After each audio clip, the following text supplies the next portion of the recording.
Whitney Young football is on the air.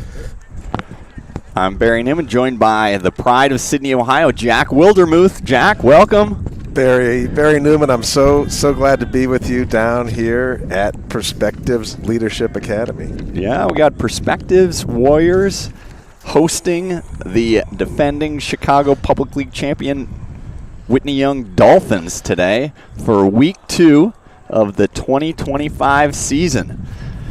Jack got off to a good start last week for the Dolphins, a 41-0 win at Carver. A lot of offensive highlights in that game and defensive highlights. I mean, I guess I was looking back at it, and looks like that was the 6th shutout in the last 15 games for the Dolphins. Coach O.D., Connor O'Donnell, defensive coordinator. Actually, I had a chance to catch up with him a little bit before today's game. So ask him a little bit. Kind of interesting, actually. You know, Carver was running that wing T offense last week, and you know, again, it's a school that doesn't have a ton of numbers. They do really well in their conference within the Chicago Public League White Division, but it's not the same type of competition. They don't have the numbers that Ignatius has, like we faced last year in the Prep Bowl. But it was fun talking to Coach O.D. because he views that game as a potential playoff game down the road, a potential Prep Bowl type of game where you want to at least have your eyes and understand the concept, because the wing T is not something that we'll see. We won't see it today. Perspectives is going to bring us a more traditional spread type of offense, a little bit more like what the Dolphins type of run. But it was kind of interesting to just hear from Coach O.D. to say, hey, yeah, great to have the shutout, but the important part of the game really was to reinforce some of those rules that you have to play as a defensive football unit against a wing T, understanding where the gaps are, what you need to do. He mentioned Jacob Wildermuth and what they did last week, going more to the one high safety look and just filling the box with everybody. And he's like, so there's some different concepts that you can do off of that. So kind of fun. Got a little insight from Coach O.D., which was pretty cool to get at the beginning of the game. So again, going against Perspectives. Also had a chance to catch up with Perspectives head coach Terry Jones before the game today for a little bit.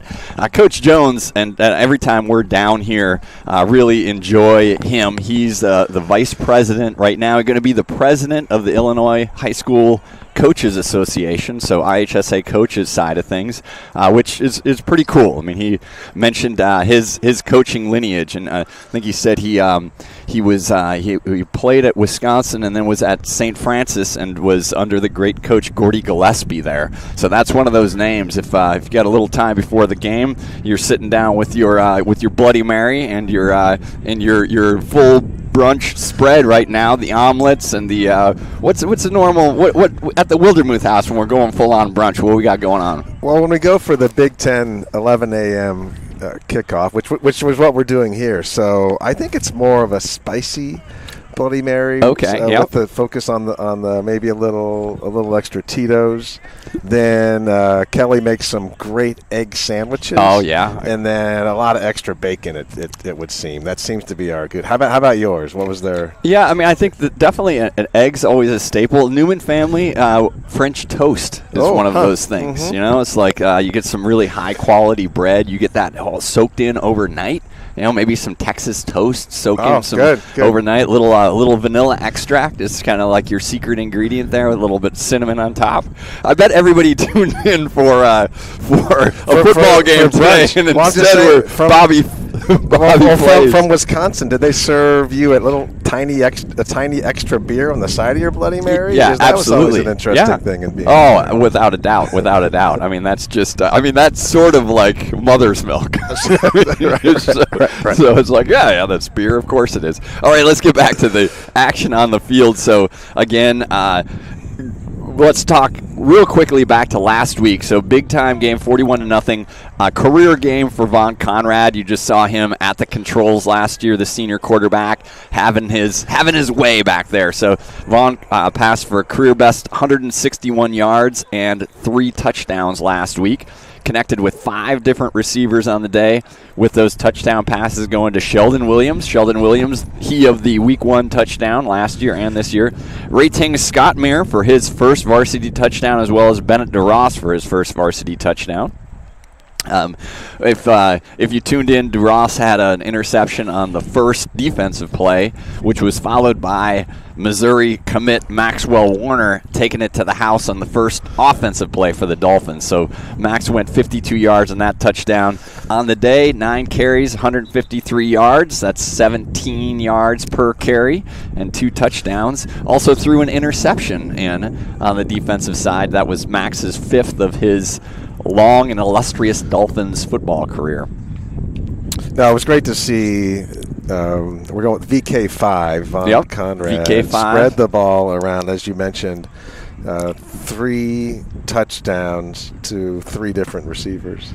Yeah, and he got and a couple of those were his longer throws, but I think what he really excelled on was getting the ball out in a hurry. We talked about in the first half, there was a little bit of timing, getting things used to Bennett DeRoss, who was out there at tight end, but definitely hooked up with those guys, hooked up with Rayton Scottmere. Scottmere had 4 catches. Also, big play Barsma had 4 catches. Those guys led the way. And then let's also give a shout-out to the offensive line last week. So the guys that we knew would be in there, the MJ Woods, Alex Joshevsky, and Dylan Paracchini, sort of the core of that UN security force, all starters last year. But then you had Logan Jones checking in and Ben Miller, he of the perfect ACT score, checking in. And they did a job, man. So Dolphins ended up with 224 rushing yards last week. That's averaging over 9 yards a carry. 3 touchdowns on the ground and didn't allow a sack. So big-time performance to start with. Talked about the defense getting that shutout. Rating led the way with 4 tackles for loss and a forced fumble. And MJ Woods also had 2 tackles for a loss with DeRoss and Warner with those interceptions. There's the other thing I was talking to Coach OD about, which I think the football player Joseph Gray led the state last year in tackles, and he maybe only had 1 or 2 last week just because the defensive line was taking care of business up front. We'll see a little more of a spread offense today, so we'll see Gray and Rayton Scottmere at those linebacker positions getting a little bit more work as far as the tackles. Also, one of the things we talked about going into the game, and I think if we look back at last week, some of the stuff that you have to clean up, and I don't know if you have the scouting report on this. We'll have to watch for our offensive line. We had Big Evil Efren Solano was not playing last week, so that had moved MJ over to that center position, and so we struggled a bit on some of the snaps, some of those center quarterback exchanges that you definitely need to clean up. But I think if Efren's back in there at center, we'll see where that goes. And then I think the other injury, Alan Espinosa Allen. We had it wrong for a couple of years. Io also was out last week at tight end, so we'll see if he's back in there as well. So that's kind of the Dolphins. It's easier there to say just 33 baller. Yeah, 33 baller. We'll see if 33 baller is in there. And then on the special teams side of things, so also, we talk about the operation. We talked about the doctors from last year, Dr. Ben Barrett to Dr. Von Conrad to Dr. Solomon Bradley, and those guys were the best in the business in the Chicago Public League by a wide wide last week. Sean Miller steps in there at the kicking position, goes 5 of 6 on extra points. Sean also threw in a rushing actually, he didn't get in. He had some really nice carries late in the game. He had 35 yards on 2 carries. Almost got in on that last one, and then we went into the victory formation after that. But that was a good sign. I think still need to work that long snap to hold to Sean. Not quite where that group was last year, but I think they'll continue working on that. And Sean both at punter and kicker is there's a history here of weapons on the special teams side of things for Coach Dan Finger. Coach Finger rolling into his. I'm going to the top rope here and get a little more elevation where we got the starting. We got the captains out right now. We got to make sure Remy is. Hopefully Remy gets back here pretty soon. Cameraman Remy is on his way back. Our camera, Jack, I might have to send you up there if he doesn't get back. We'll have to I think you just have to move it around a bit. but where he went, I'm not sure. So the camera is on, but it's not moving right now. But it's on the captains. So again, captains this year: VK5 Vaughn Conrad, the senior quarterback; MJ Woods, who is moving inside on the offensive line to a guard position, but also taking his dominant position on the defensive line. Captains also, I'm trying to do this by Max Warner. Max Warner, and we talked to Val Warner a bit. I suggested the nickname Uno. Oh, okay. And she said she preferred Warner gets the corner. Yeah, so, okay. We're working on Warner gets the corner. And let's see, looks like Perspectives has won the toss. Perspectives has won the toss, and actually I think Whitney Young won the toss. And they deferred, and I think the Dolphins will be receiving. I just made all that up. I don't think I'm right about any of those things. We will wait until the teams actually come onto the field, and then we'll have a better idea of what actually happened with the coin toss. Perspectives, let's talk a little bit more about them. So we played the Warriors the last, I think, 3 of the last 4 years.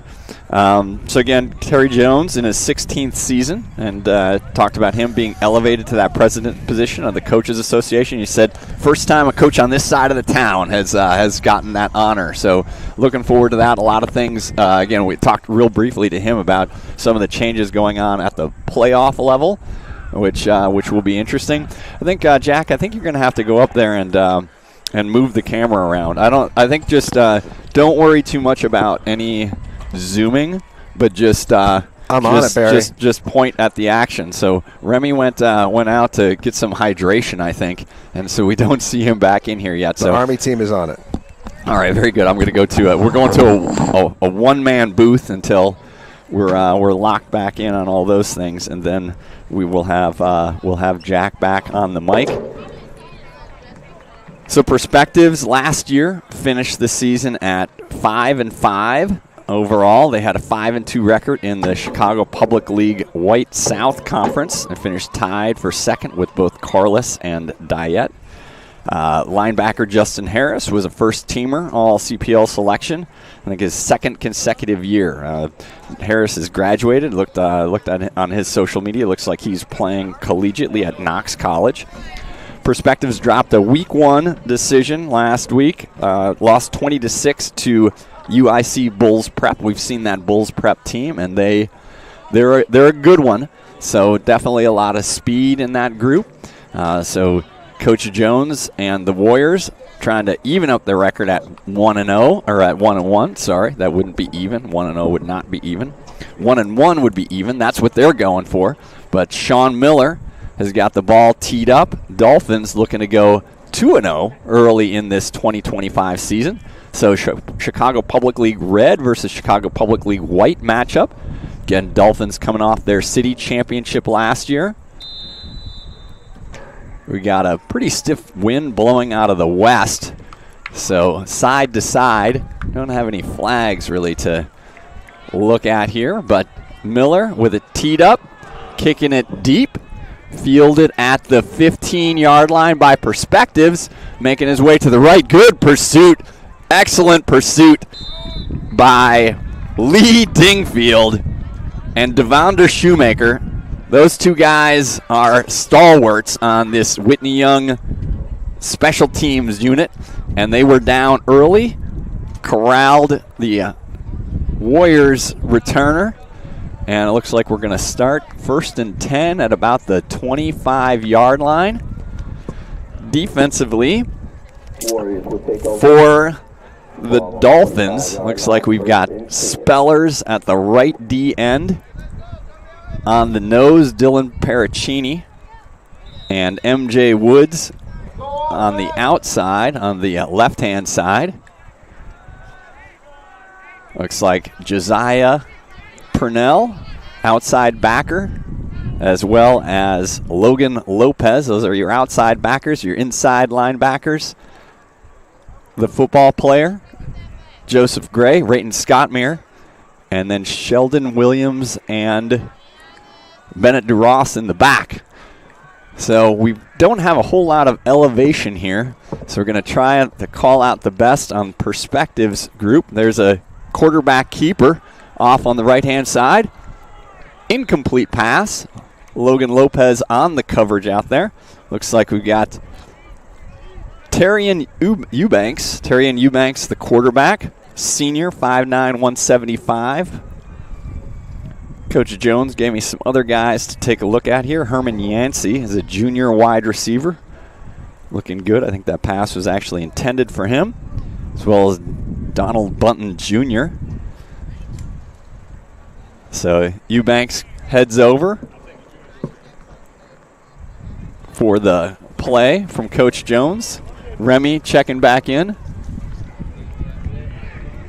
So we'll get Jack back on the headset here. So 2nd down and 10. Eubanks waiting for the snap at his 20. Gives it off on the right-hand side. Nice tackle. That was Logan Lopez cleaning up business off on the left-hand side of the line of scrimmage. That was Donaward White with the carry. So White, no gain on that. Lopez came up from his outside linebacker position. How was that camera work, Jack? Are you over your PTSD? I'll give myself a C- on that one. I don't think I missed too much, though. All right, well done. 3rd down and long. 3rd and 10. Warriors need to get out to the 35-yard line. We'll see if Coach O.D. dials up any of the blitz package here. Eubanks, the quarterback. He's got 2 receivers to his left, 2 to his right, 1 in the backfield for him. He's looking right, stepping up in the pocket and hammered down. That was Dylan Paracchini on the end. I think also some pressure from MJ Woods on that. So that D-line met in the backfield, took down Eubanks for the sack, loss of about 4 yards on that play, bringing up 4th down. A nice play by 72, Dylan Paracchini. Very, very quick on his feet. It really showed there. So wind maybe blowing a little bit in the face of perspectives here. Bennett DeRoss back deep for the punt. He's lined up inside of Warrior territory. He's at the 47-yard line. Can't quite tell who the punter is for the Warriors. Good snap. Punt of the lefty foot is away. Bounces down. Going to roll dead at the 40-yard line where VK5 on Conrad and the Dolphin offense will take over. Already inside Warrior territory, so good first possession for the Dolphin defense. No, it was great to see. As you mentioned, Barry, last week was more of a 6-2 type of defense. Now back to the more traditional 3-4 with Sheldon Williams at the safety, joining DeRoss. Okay, so looks like we're going to start this formation with Warner in the backfield. I think probably Gray next to him as well. Conrad back to pass. He's got Gray wide open on the left-hand side. Gray all the way out to the 25-yard line for a 1st down. So nice little misdirection. Had eyeballs all looking to the right-hand side. Gray just leaked out to the left-hand side. Caught that pass from Conrad. So we'll move the chains here right away. And just confirming, Barry, we do have 63, Efron Solano, Big Evil back at center. All right. Big Evil checking in on the UN security force. That allows MJ Woods to move over to a guard position. So again, Logan Paracchini, Oshevsky, Woods, Solano on the line. 1st down play here. Give to, oh no, come on, Conrad keeps it himself. Showing the wheels. Working to the end zone, touchdown. So a little zone read, held it in the gut of Max Warner for a while and then saw where the defensive end was, and Conrad took it to the house. Von Conrad called out a 25-yard touchdown, and you've got the Dolphins quickly on the board here. No, nice read of the defensive end there by Vaughn. Defense focused on the SEC running back and takes it to the house. I was not watching the extra point. Did it go through? The extra point, the operation was solid. It looks like we had the Dr. Solano, Dr. Edwards, and Dr. Miller were the operation on that one.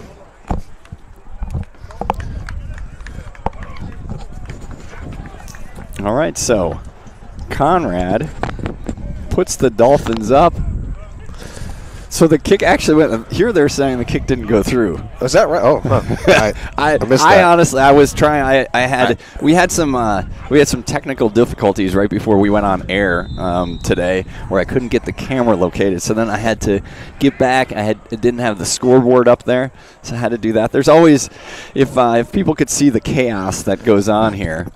Miller with the kickoff. It looks like it's going to sail out of bounds. It takes a village, Barry. In this case, you are the entire village. It's a scary village.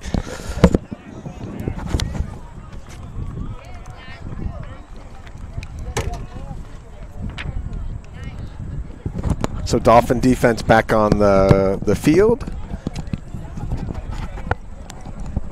Yeah, I don't think we didn't get to our corners last time. So big play Bardsma and Max Warner at the cornerback positions. Safeties, Sheldon Williams, Bennett Duras.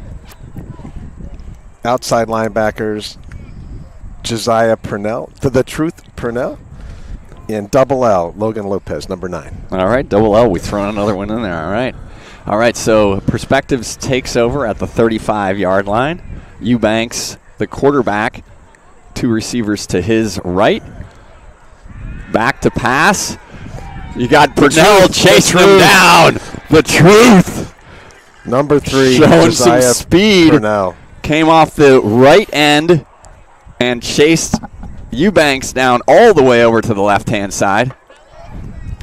Coach Jones not real happy with his signal caller right now. Yeah, he took that sack right in front of him, and now he's getting an earful. I think they're giving us the extra point now. Okay, all right. So you were correct. We just had the scoreboard down, and I was doing whatever it is that I do here.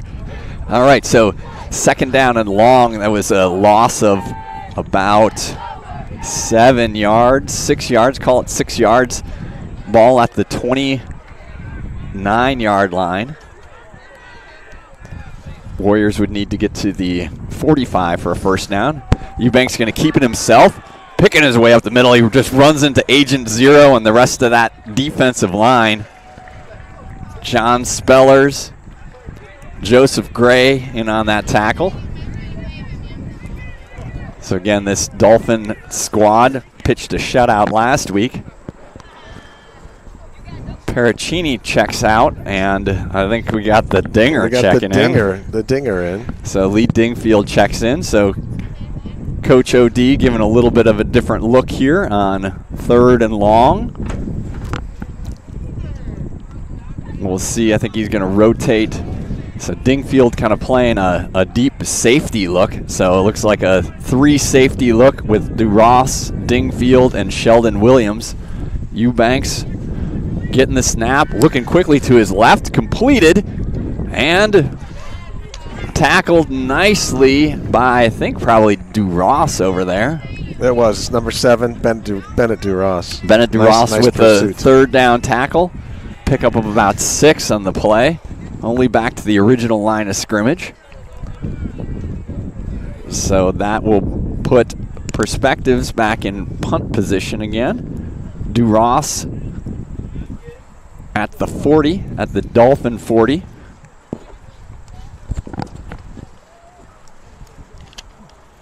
Number 19, Donald Button Jr. Also a wrestler. Coach Jones said he went downstate last year in wrestling, city champion. Back doing the punting. Got a lot of these multi-sport guys. Gets the punt away. High, bounces, takes a Dolphin bounce, and downed inside of Warrior territory by Davion Webb, one of the star DBs, wide receivers here with perspectives. So Dolphins were going to take their second possession here. First possession was a Vaughn Conrad 25-yard run to put the Dolphins up 7-0. Dolphins have had 2 straight 3-and-outs on defense. There's Conrad back to pass, looking deep, throwing deep, just out of the outstretched hands of Rayton Scottmere. Rayton Scottmere, number 11. His parents approved the nickname of the Norwegian Army knife made in China. All right. It's long, but it's good. It's coverage by Davion Webb. I was thinking about that. I mean, it's like, I think the Scottmere family, they're from Wisconsin. So these guys don't mess around with like Swiss Army knives. They have like Leatherman tools, right? So I'm thinking that Rating's more of like a Leatherman, a full-on Leatherman tool. I like the Leatherman, yeah. All right, so Conrad, 2nd and 10. There's Scottmere in motion. Rayton looks right, goes left.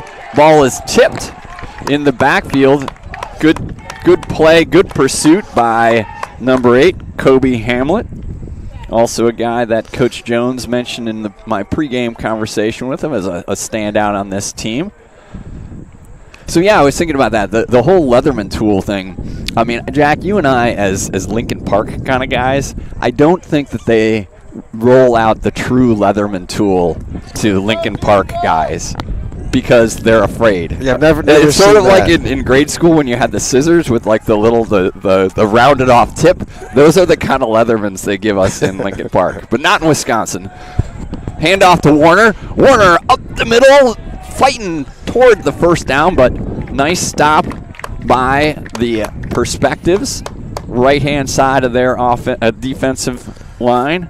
Again, that was Kobe Hamlet coming up in coverage. I think the Dolphins would probably go for it here. Yep. Going to keep the offense on the field here, 4th, and call it a long 6-yard line. Long 6 yards. 3 receivers bunched to Conrad's left. He's got Scottmere in motion. He's got a single receiver. This is where he's looking, and he drills it.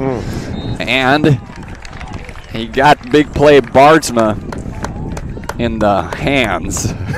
Yeah, that connection went so well towards the end of last year. It's a little off maybe to start the year, but let's just say this as a and this may be kind of obscure, but as a CeeDee Lamb owner in fantasy football across 3 different teams.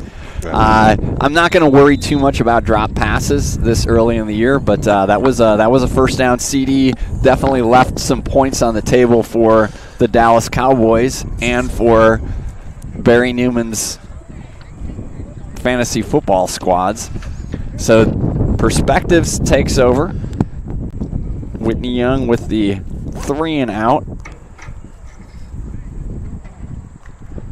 We are rolling here halfway through the first quarter. Again, if you're just joining us, Conrad to the house on the second offensive play of the game, 25-yard touchdown run. Looked like we had a little illegal motion, I think, in the running back in the Perspectives backfield next to Eubank. Didn't get set or jumped a little bit. So let me try to get some numbers. So 5 is your running back. 5 is Donaward White, junior, 5'11", 200-pounder. Again, Terrian Eubanks is the quarterback, senior, 5'9", 175 for this Perspectives team.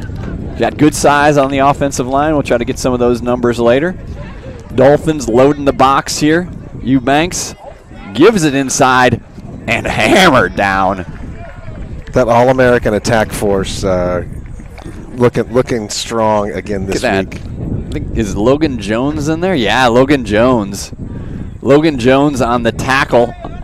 77. We have a sub in. Logan Lopez is subbed out. Jacob Wildermuth then is at the outside linebacker position. All right, so Coach O.D. like to rotate some guys in. So, yeah, your D-line, Oshesky and Logan Jones are in, replacing Paracchini and Woods. I think we still have Agent Zero, John Spellers, on the other side. So, again, second and long, another tackle for loss for the Dolphin defense.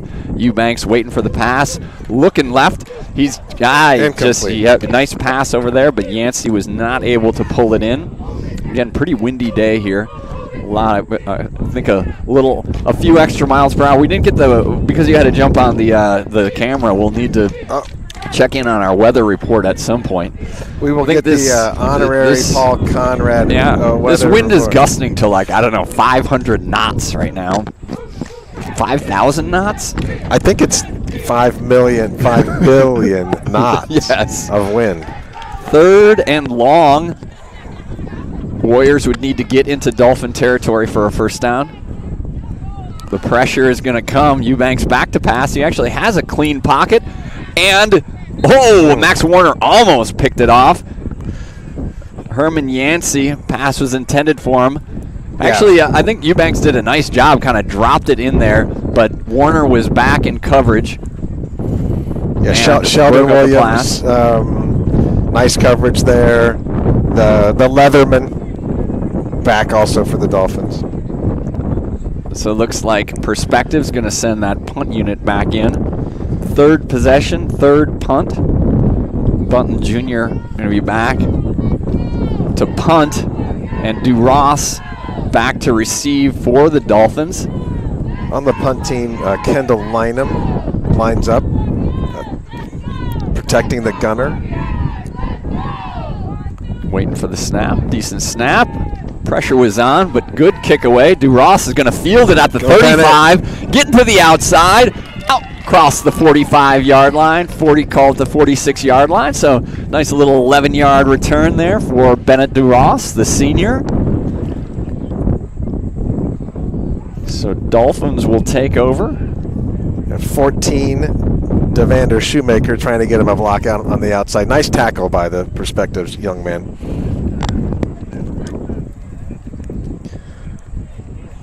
Sheldon Williams and Scott Meir, the wide receivers to the left. I think DuRoss in that tight end position. Bardsma to the top.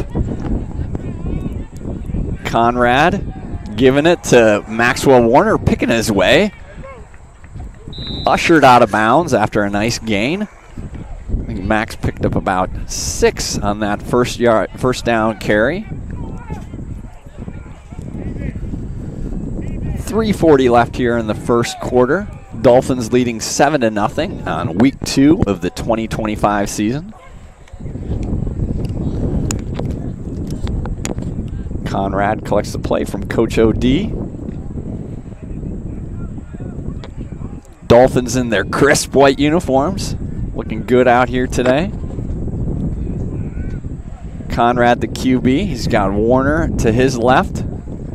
Actually, it's Joseph Gray. Joseph Gray spins off of first tackler, but then taken down in the middle of that D line. Looked like Dawson Harris on the tackle. 5'8", 250-pound senior for Perspectives. We always have to make all the caveats. So again, the Perspectives not super high bleachers. We're on the 1, 2, 3, 4, 5, 6th row of the bleachers, which is the top row.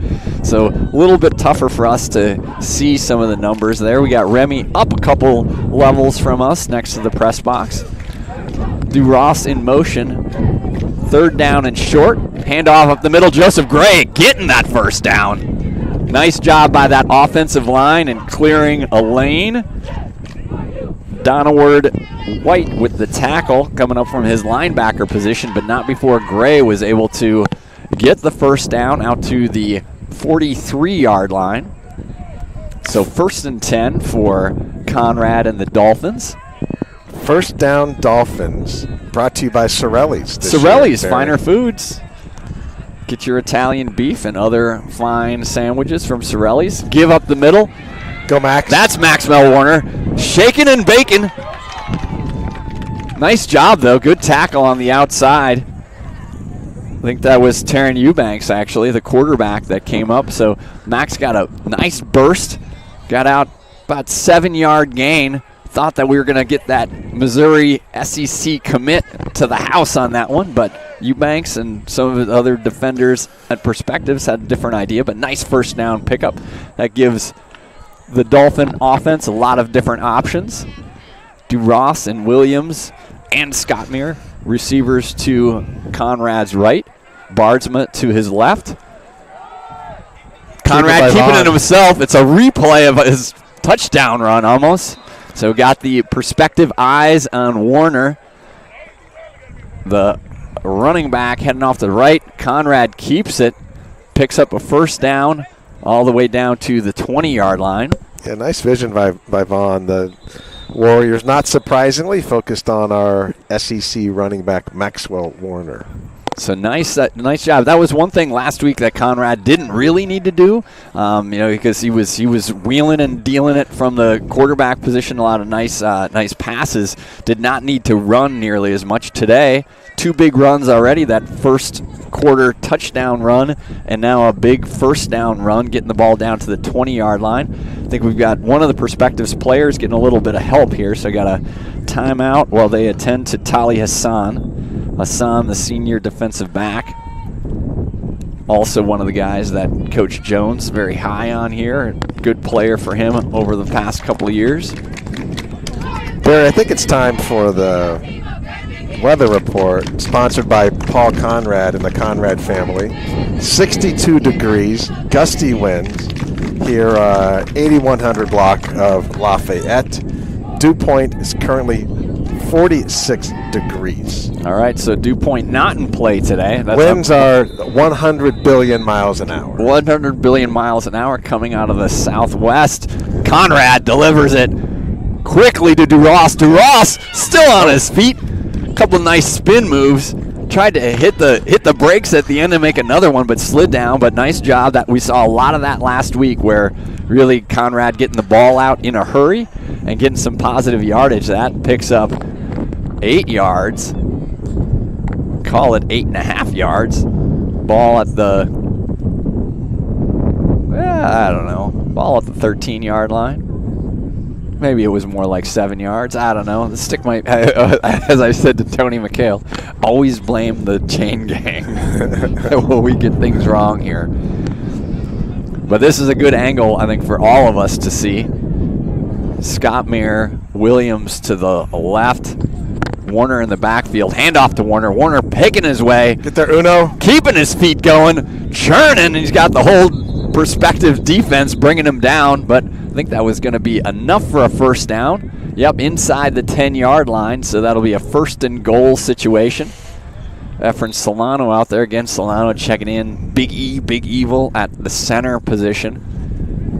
Solano, Oshevsky, Logan Jones, Paracchini, and MJ Woods. So that brings us to the end of the first quarter. Dolphins again scored on a 25-yard run by Vaughn Conrad and are deep in Perspectives territory.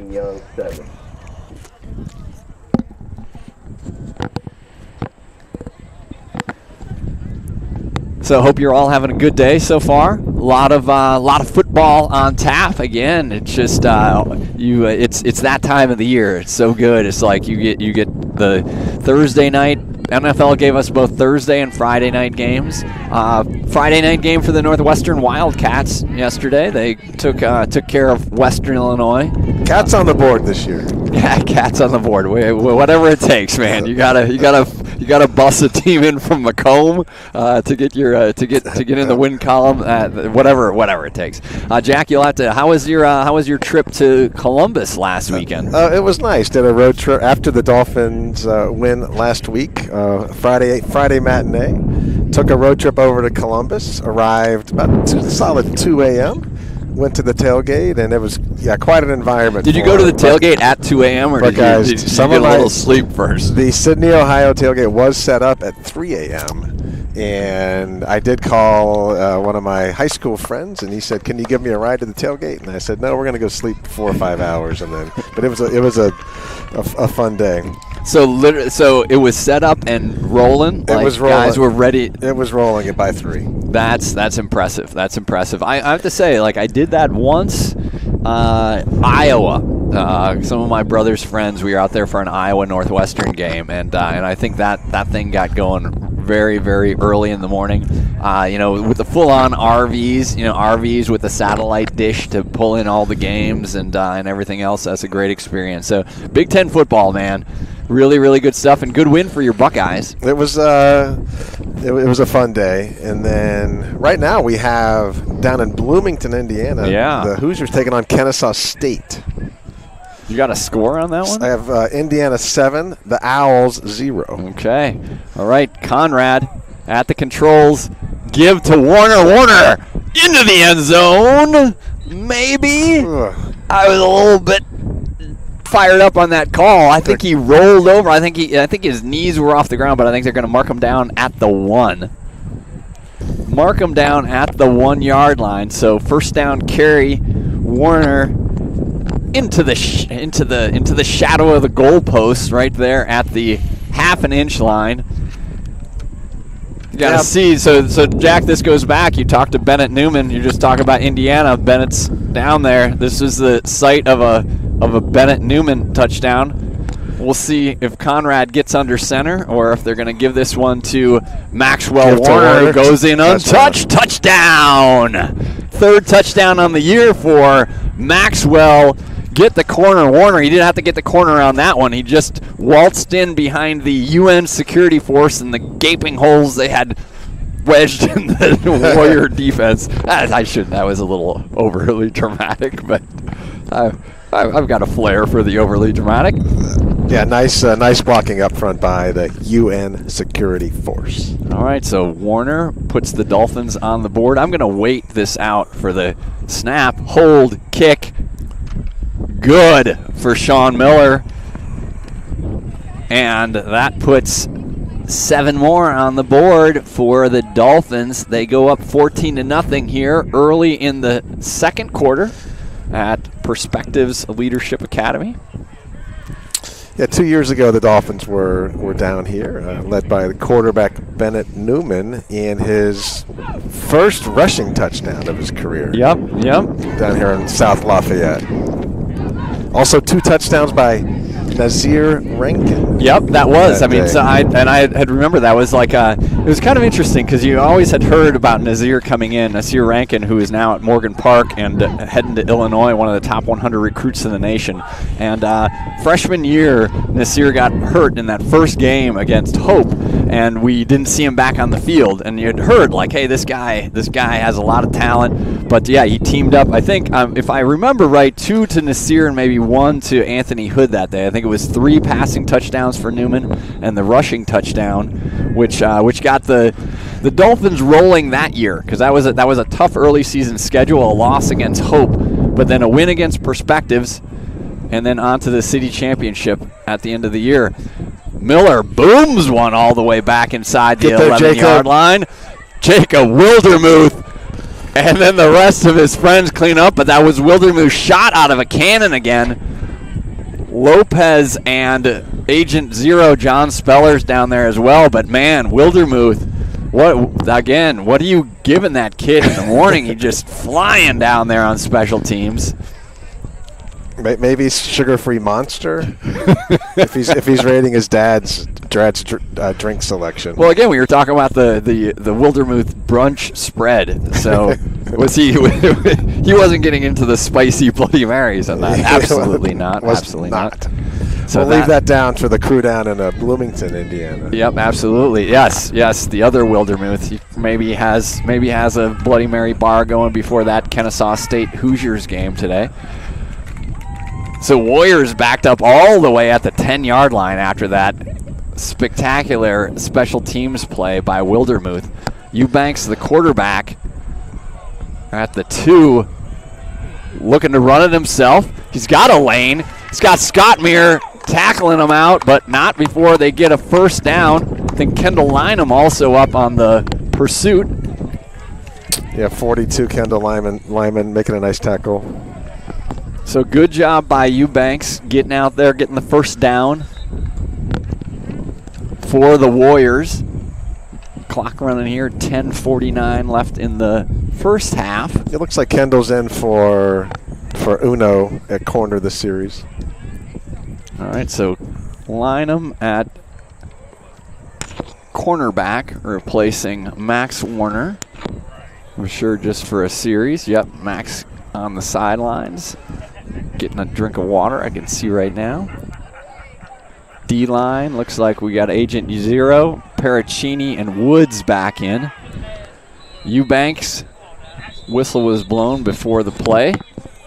Timeout, Warriors. All right, Warriors taking a timeout. I think the play clock was maybe running a little bit long. Coach Jones wanted to make sure he's got a first down in his pocket on this possession. Wanted to make sure that they weren't going to be working from behind the sticks. Ball at the 19-yard line. 14-0 here.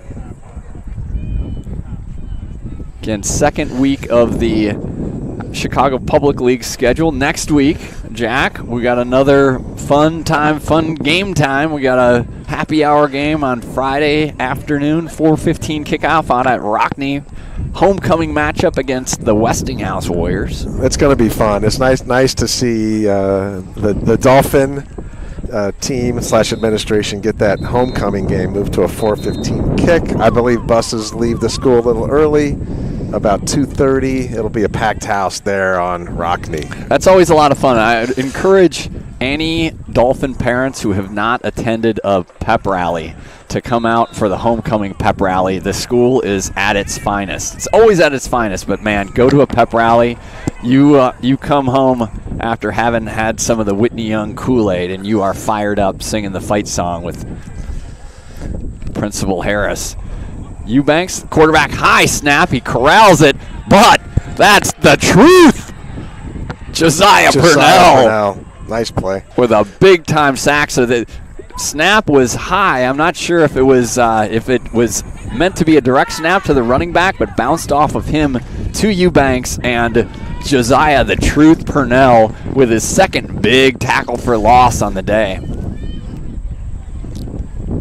Backs the Warriors all the way up inside the 15-yard line. I think the ball is about the 14-yard line. They need to get out to the 34. So second down and 20 after that tackle by Purnell. Eubanks, the quarterback, he's got two receivers left and right, waiting for the snap. In motion, inside give, trying to get to the edge. Nice tackle by Logan Lopez on the outside. Minimal gain on that. I think that was Khalil Smothers on the carry. Smothers, a senior wide receiver. So that brings up third and long. Probably pick up about 2 or 3 on that.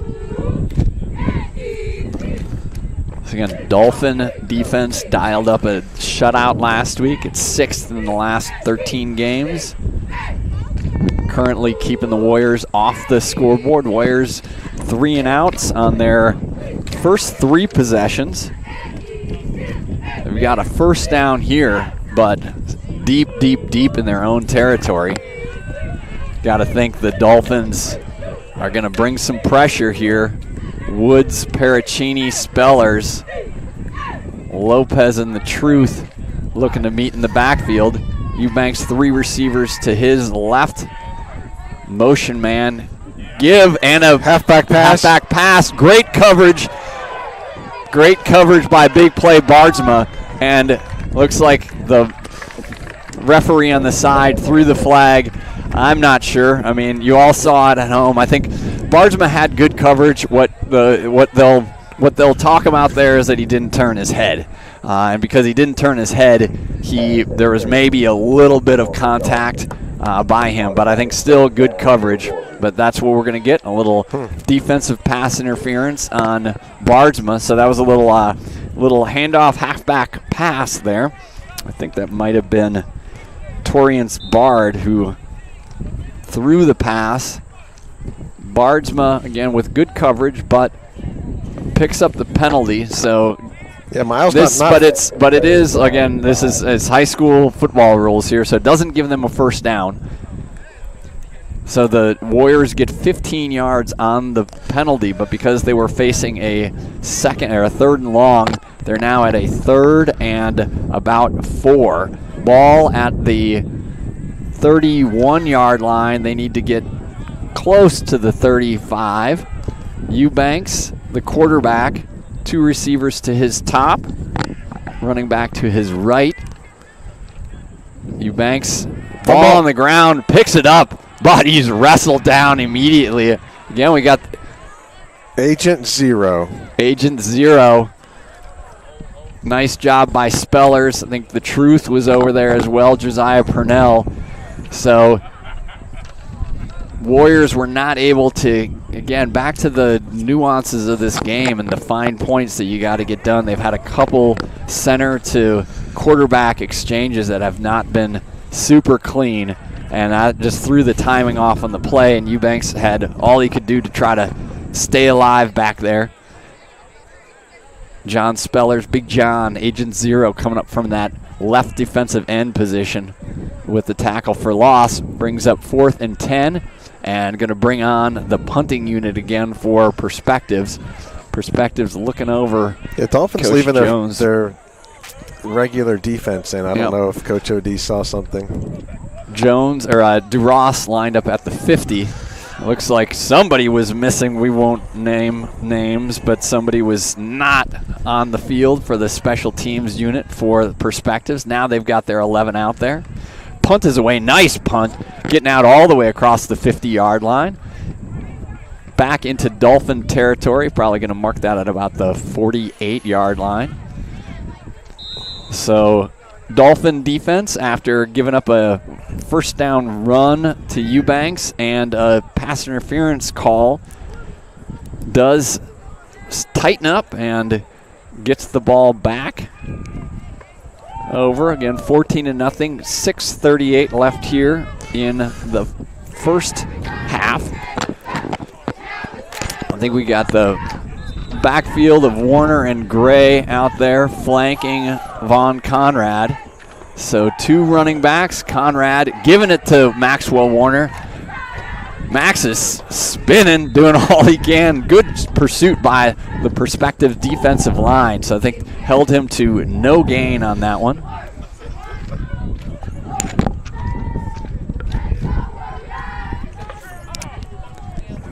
No gain for Warner on first down. Sheldon Williams, wide receiver to the top. I think we also have Tim Edwards checking in at the tight end position right now. There's Conrad back to pass. He's got some time. He's tucking it. Nice pursuit and tackle. Great job.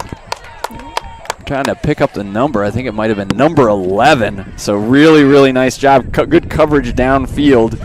But that was a Marcus Taylor, senior defensive back for Perspectives, who nice showed coverage. some great closing speed. Because Von Conrad is no slouch when it comes to being able to run with the football. Already has a touchdown run today, but big time sack there. Loss of yardage all the way back to the 43-yard line. Yeah, Barry, both Miles Barsma and Joseph Gray, known to get separation, couldn't get any on those routes. All right, Conrad back, 3rd and long. He's got a defender downfield, intercepted.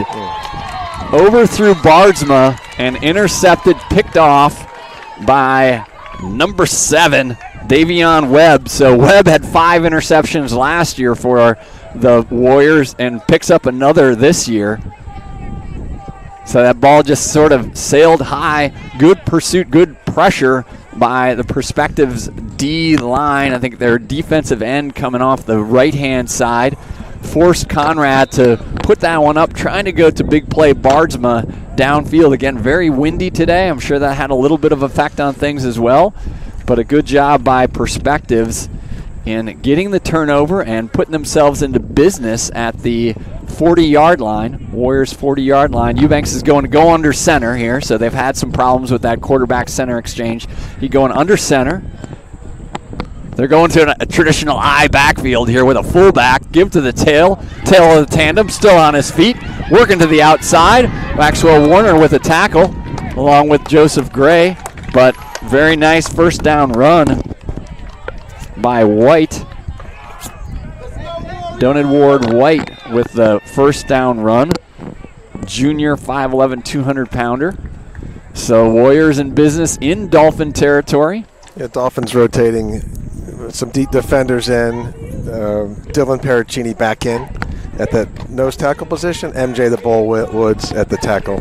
All right, so we'll see if Perspectives, again, they've put the I formation in with a fullback on that one. We hadn't seen that yet from them, but got some good push. Again, big offensive line here. Number 71, Rogers Martinez, listed at 6'2", 320. I think he's got that. They got some size in the backfield right now. Eubanks, again, the give. Nice tackle right up the middle, though.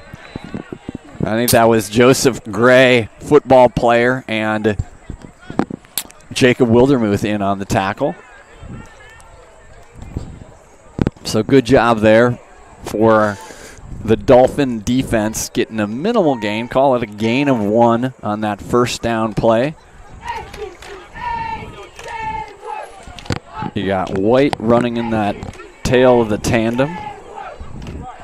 Yeah, beautiful day here down on Lafayette. The wind's died down a bit. Perspectives has a nice crowd rolling in. Perspectives cheerleaders always looking precise. Precise. It's a nice day. Precision cheerleading.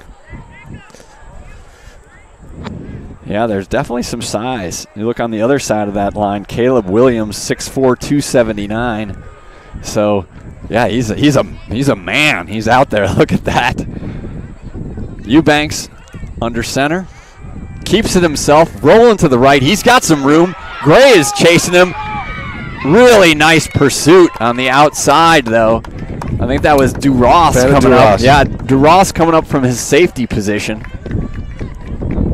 Eubanks was wheeling out there, so looked like he was going to have more in the bank to pick up, but only ended up with about, call it 3 or 4 yards. The ball out to the 40-yard line. Warriors need to get to inside the 35 to the 34, so 3rd and 6.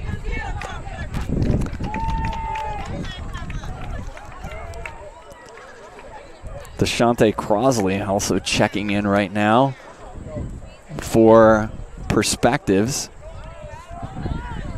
He's going to line up at a receiver position. Looks like Eubanks is back in the shotgun on 3rd and about 6. 2 receivers top and bottom. Dolphins might have been offside as a direct snap up the middle, but nothing going. Logan Lopez and Agent Zero, so that was a direct snap. Direct snap to White from that up back position, but it lost 3 yards on it. Big 4th down here for the Dolphins D. 4th down, 2:02 left here in the first half. I think on the scoreboard I have Perspectives with 3 timeouts, but they actually have 2. Taking some time here. Maybe want to make sure that they don't give the ball back over to the Dolphins. Again, Dolphins up 14-0. Now we're going to get a timeout. So Coach Jones calling a timeout. So that is the 2nd of the half for the Warriors. So good first half here. Again, if you're tuning in later because you were out mowing the lawn, which you shouldn't be doing if there's a Dolphins game on, but I understand. I mean, I don't have a yard, Jack. It's one of the upsides of being in the city. I do not own a lawnmower or a weed whacker or a Leatherman tool, for that matter. I think I might have one of those. But Perspectives, 3 and out. First series, Whitney Young got the ball back. Vaughn Conrad with a 25-yard touchdown run. Yet another 3 and out by Perspectives. Whitney Young had a 3 and out, a couple 3 and outs after that. Warner with a 1-yard touchdown run. in the second quarter, putting the Dolphins up 14-0. And then after a 3-and-out, we had an interception by Perspective. So interception put them in business. And they're looking to try to capitalize here. Fourth down play, Dolphin defense looking to get a stop here, looking to get the ball back still in the end of the first half here. Eubanks, quarterback, keeps it himself, rolling to his left. Big-time pursuit.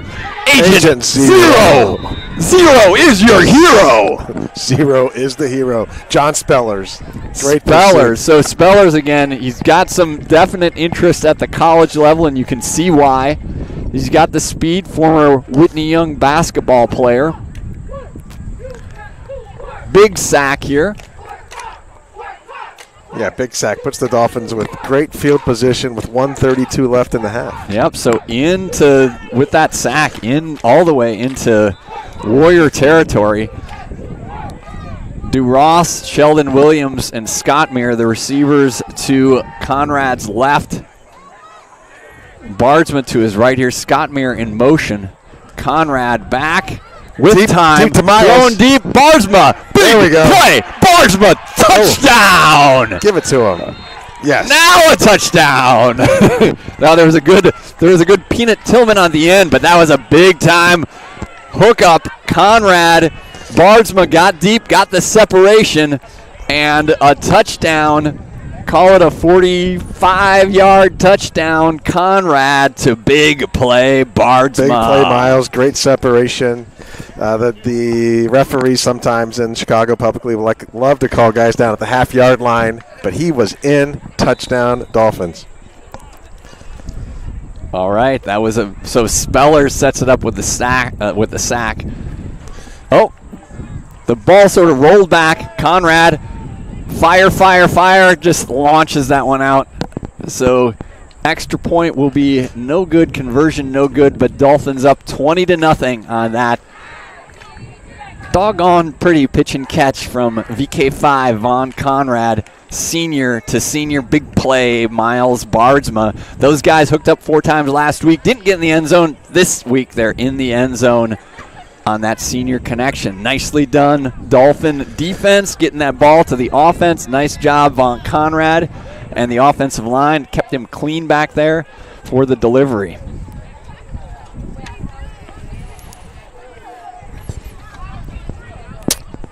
Dolphin kickoff team is lining up. We have the Truth, Josiah Purnell, 26, Evan Hinkle.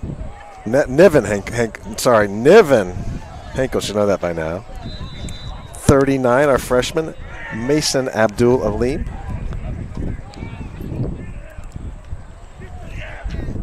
Nine, Logan Lopez. Miller, kick is away.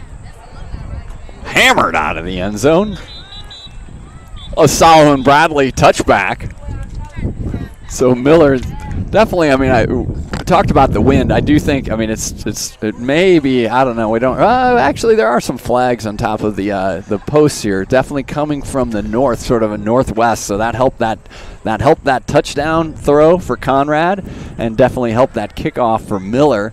So into the end zone touchback, 20-0 Dolphin lead here. Eubanks, the quarterback, will bring the Warriors back on the field here. Paracchini, actually Logan Jones in, yep. Paracchini on the nose, Logan Jones, Agent Zero, John Spellers on the line. Lopez, Gray, Scott Meir, the Truth, your linebacking core. Bardsma, Warner, corners. Williams, DuRoss doing their job as the safeties. So Eubanks back in the shotgun. 2 receivers top, 2 to the bottom. Man in motion, inside give, the reverse. Double reverse. But Joseph Gray says, I'm the football player. I've seen that. And gets a big-time tackle for loss in the backfield. So Perspective's trying to get a little trickeration going, but the football player, Joseph Gray, had other ideas. I think there's a timeout on the field. Maybe the Dolphins taking a timeout here. It was. Coach Finger took his first timeout, I believe. All right, so first timeout by the Dolphins. Coach Finger maybe wanted to get the ball back again here in the first half. 1:14 left. I'm going to try to find timeouts here. Charge of timeouts to the Dolphins. Eubanks coming back on the field. White, his running back. Herman Yancey out there as a wide receiver. So second down and long, a loss of 3 yards on that last play. Gray tackle for loss. Yancey back, gets it out quickly. Good block on the outside, getting to the edge, but that's a big-time tackle, Bennett DuRoss. I mean, DuRoss, we talk about these safeties. So DuRoss, and he looked at me like I was crazy when I was saying, oh, you're moving up from that linebacker position, because he's played a lot of safety, but definitely some size back there. So you got DuRoss at 6'2", 180, and you've got Sheldon Williams, Williams at 6'3", 170. So a lot of size in for those defensive backs, and one thing to have pass coverage back there, but both of those guys can come up and really take it to running backs or wide receivers on some of those quick look screens. That was DuRoss that time, tackling the Warrior receiver for no gain. Dolphins take their second timeout. No, different look from the Dolphins, as you mentioned, Barry. Last year, the focus was on getting 64 ACT points back in the safety positions. Now, I'm not saying those two kids don't have perfect scores, but they're definitely a bit taller. Yes, they're a bit taller. All right. Fun stuff today, everybody. Dolphin fans. Just under a minute left here in the first half. Third and long for Perspectives. Paracchini, Spellers, and Logan Jones, I think, on that D line. Going to look to put some pressure on Eubanks here. He's got 3 receivers to his left, 1 to the top. Eubanks looking immediately. There's a double pass again. He's got a receiver wide open. Number 21. Let's see if Bennett DuRoss can chase him down, but he's not going to, and the Warriors are on the board. The double pass to Messiah Key. Messiah Key with the touchdown. Might have missed. I think that was Torrance Bard who threw it. But the Dolphin eyes were in the backfield after that quick pass. Warriors have tried to pull a couple of the trick plays, and that one worked big time. Yeah, it's a couple halfback passes now. One for a long PI, and then the touchdown there. Good job by Coach Terry Jones. Great play. Saw the aggressiveness of the Dolphin defense.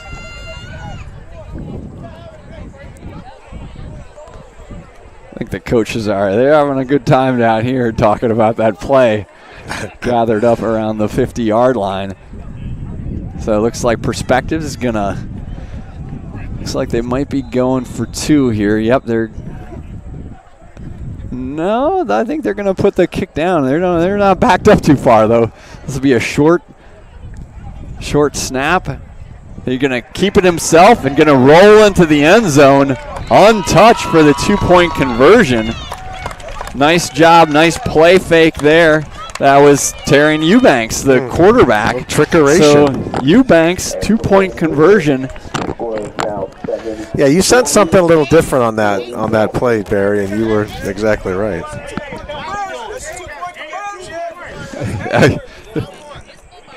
We're on the Perspective side, and they're noting correctly that was a 2 points, and it's 20-8 Dolphins. 20. Yeah, at one point it was 20-15 on the board, but I think we gotta let's keep ourselves in line here, Jack. That crew right there, they weren't happy with the scorer. I hope they're not tuned in to anything we might say. I got to say this. I mean, I'm a little bit of Coach Terry Jones, maybe a little wink across the coach finger and say, hey, you want to take your timeouts here, my friend? We'd be more than happy to have a little extra time. But it does give the Dolphins the ball back here.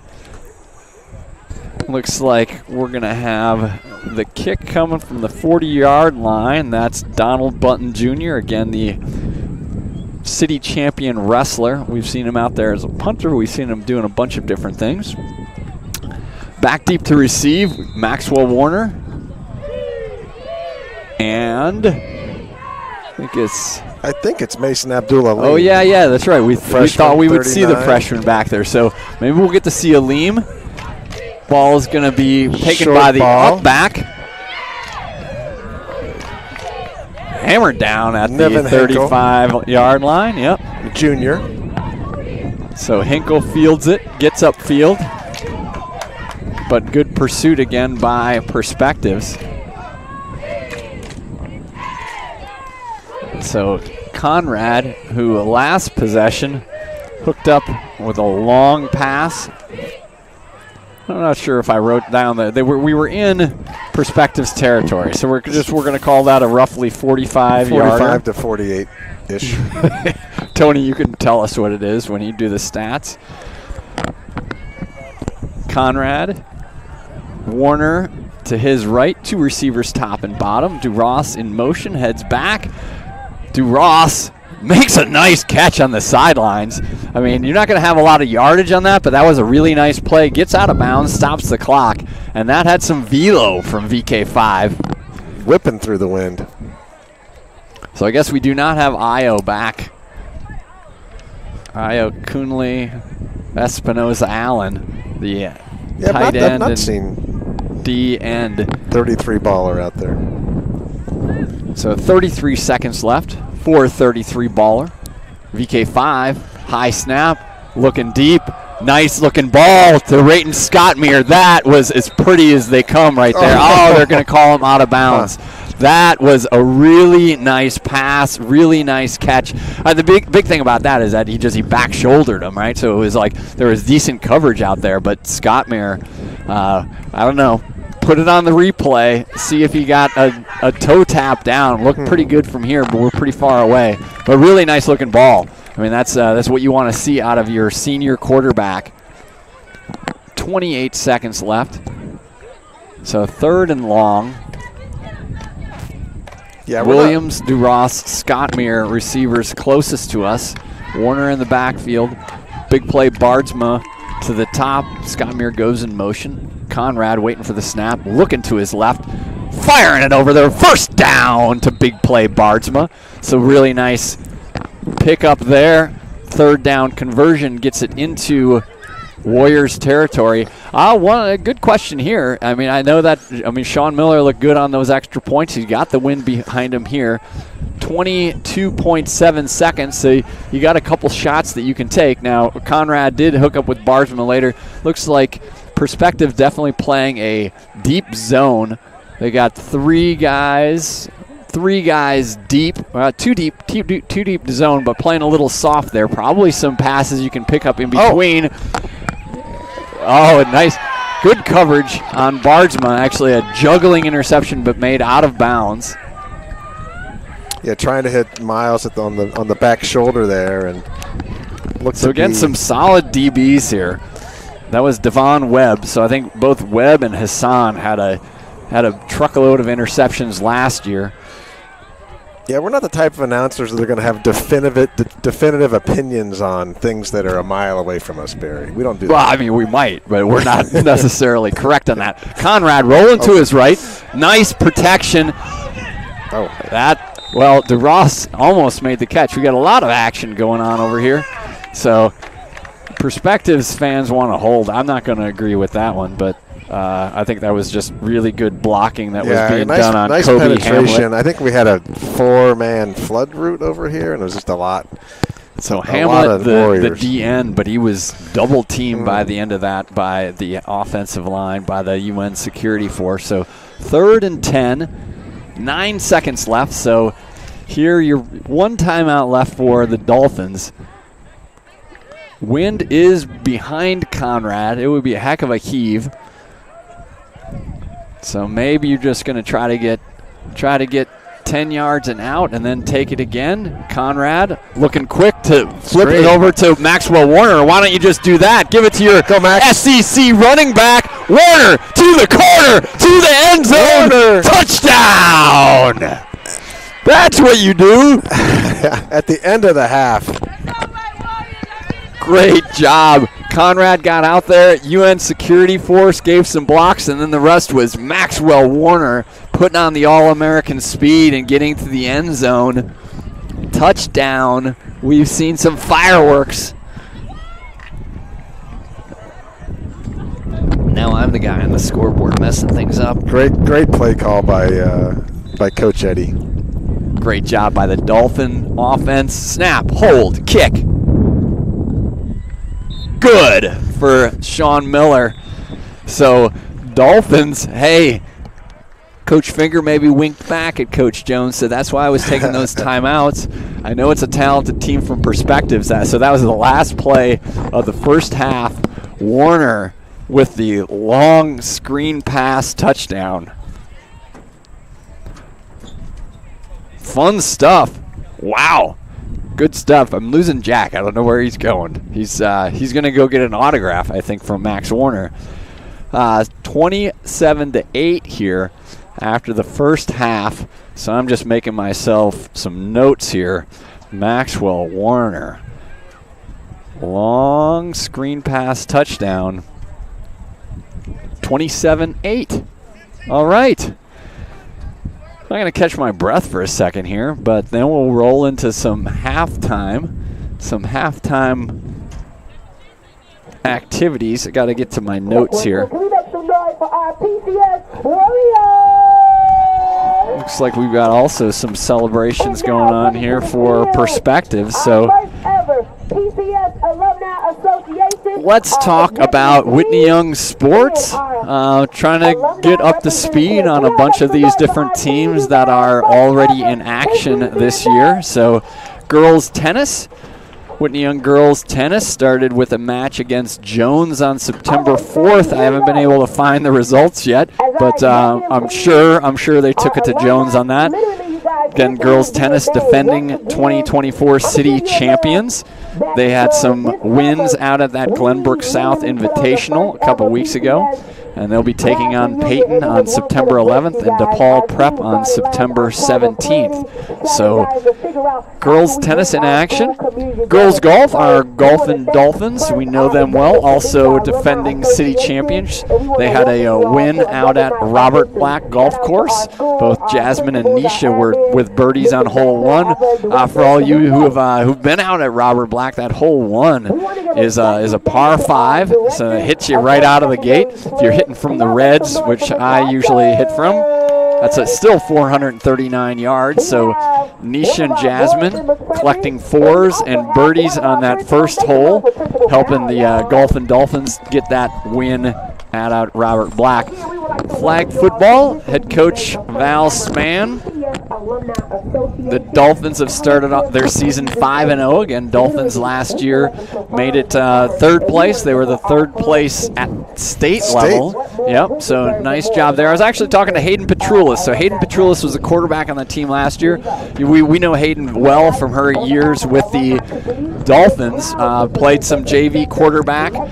She's actually she retired from her flag football career and is full-time on Coach Finger's staff. Is she really? Yep, yeah. Yep. So she's full-time. We saw her up here today getting the huddle cam all set up with Coach OD. But it was just one of those things, Hayden, just the amount of time that she had in a day wasn't quite enough to do what her passion with the tackle football team as well as the play flag football. So flag football, they are still resuming their winning ways. So 44-7 win over Westinghouse and a 14-8 win over Simeon.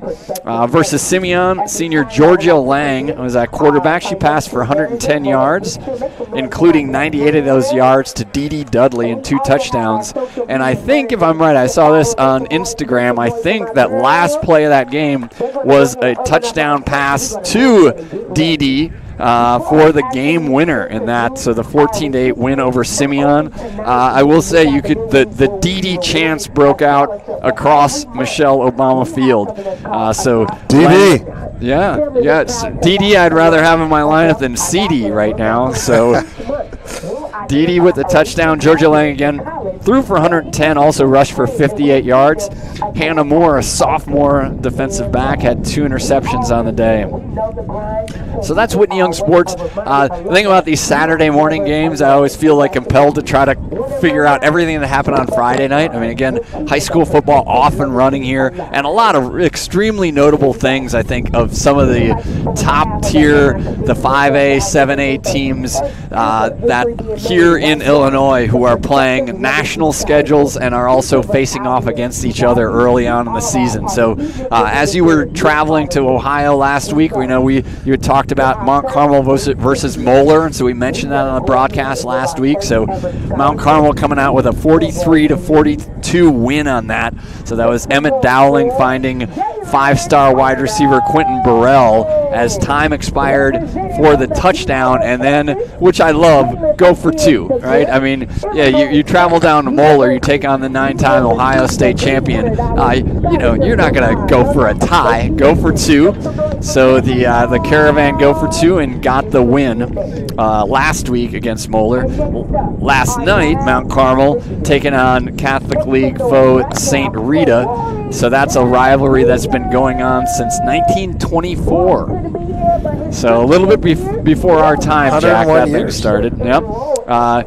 So 35-14 win for Mount Carmel. Mount Carmel continues to be ranked number 1 at that 8A level, which they moved up to this year. So sometimes looking at them as 8A, we'll get into more of their Division I guys. I mean, they've got 3 guys across their defensive line that are big time, call them top 100, top 150 recruits in the country. A defensive back there as well. So tons and tons of talent at Mount Carmel, but they're not the only ones. I mean, I think that's what's really interesting. So last week, Lincoln Way East, so Jonas Williams, their quarterback, who's heading to USC, Blaze LaVisca, their wide receiver who transferred from Libertyville to Lincoln Way East, he's heading to Washington. Those guys have been hooking up all year. So last year, and so maybe that's buried the lead, though. You got those guys. I think your stuff blew down again.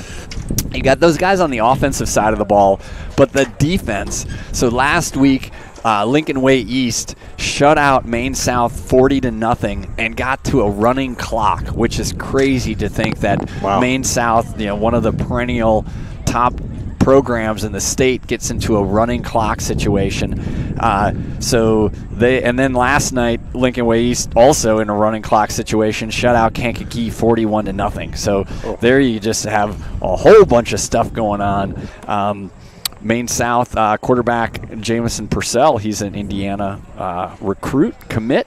Couldn't get it going against Lincoln Way East, even though he attempted a lot of passes. But Lincoln Way East just rolling right now. So, again, at that 8A, with Mount Carmel, Loyola, Lincoln Way East all up at 8A, there's going to be some really, really great matchups when it gets to November and state tournament kind of times.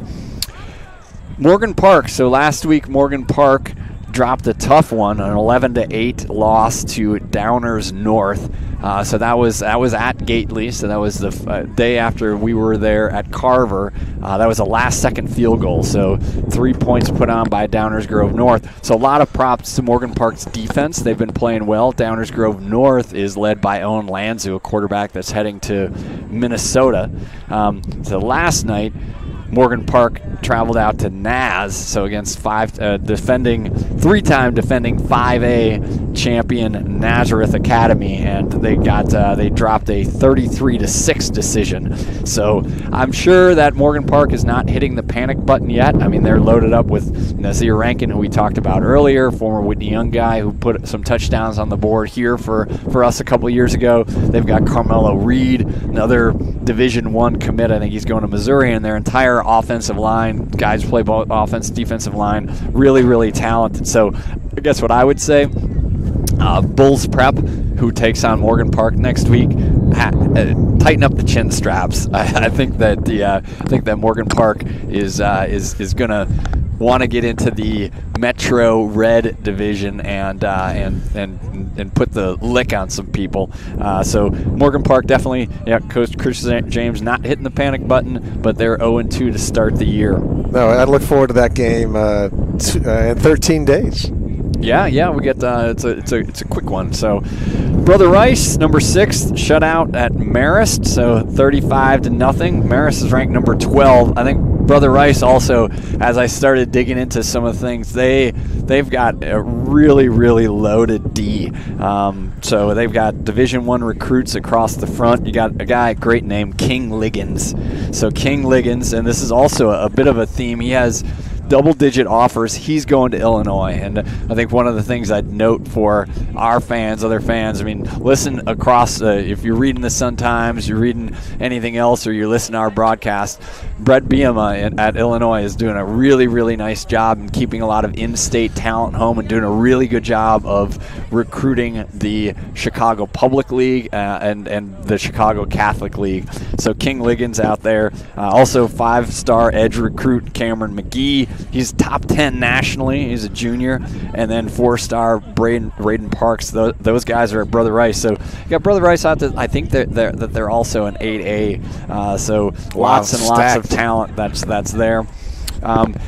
Chicago Public League, also a team I'd say I'd put them right there with Morgan Park as far as they've played some really, really strong competition in non-conference. So that's Simeon. So Simeon lost 34-20 in week 1. So Wheaton North we know from a couple of years ago in the state playoffs, and a lot of talent there. So Simeon lost to them week 1. Then last night dropped a 44-22 decision to Bolingbrook. So Bolingbrook had Jonas Williams. I mean, they've lost some guys. Marion Stewart was there, so they lost some guys in transfers. But there's a lot of talent in that area from a youth football perspective. So they take down Simeon. But I would say this, same thing, same chin strap warning that we give Bulls Prep for Morgan Park, give that same chin strap warning to Brooks, because Brooks takes on Simeon and Coach Sinkyu Turner and Michigan commit Mikhail Blade in week 3. Those guys are going to be a little angry, I think, rolling in. Number 10, Warren last week, or at week 1, they beat Hersey 43-36. They lost last night to Maine South. So I mentioned how Maine South got shut out week 1 by Lincoln Way East. Maine South puts it on Warren last night, 42-14. Jamison Purcell, again, that quarterback at Maine South that's heading to Indiana. The one note I wanted to make on Warren, Aaron Stewart is the quarterback, or not the corner, the running back at Warren. And first week, he just absolutely put up some Madden-type numbers, 438 yards, 5 touchdowns. So the thing about Aaron Stewart, after doing that on the football field, it's not even his best sport. So Aaron Stewart is the number 1 nationally ranked wrestler at 175 pounds. So we know that Nasir Rankin has committed to Illinois, 2 sports, playing football and basketball.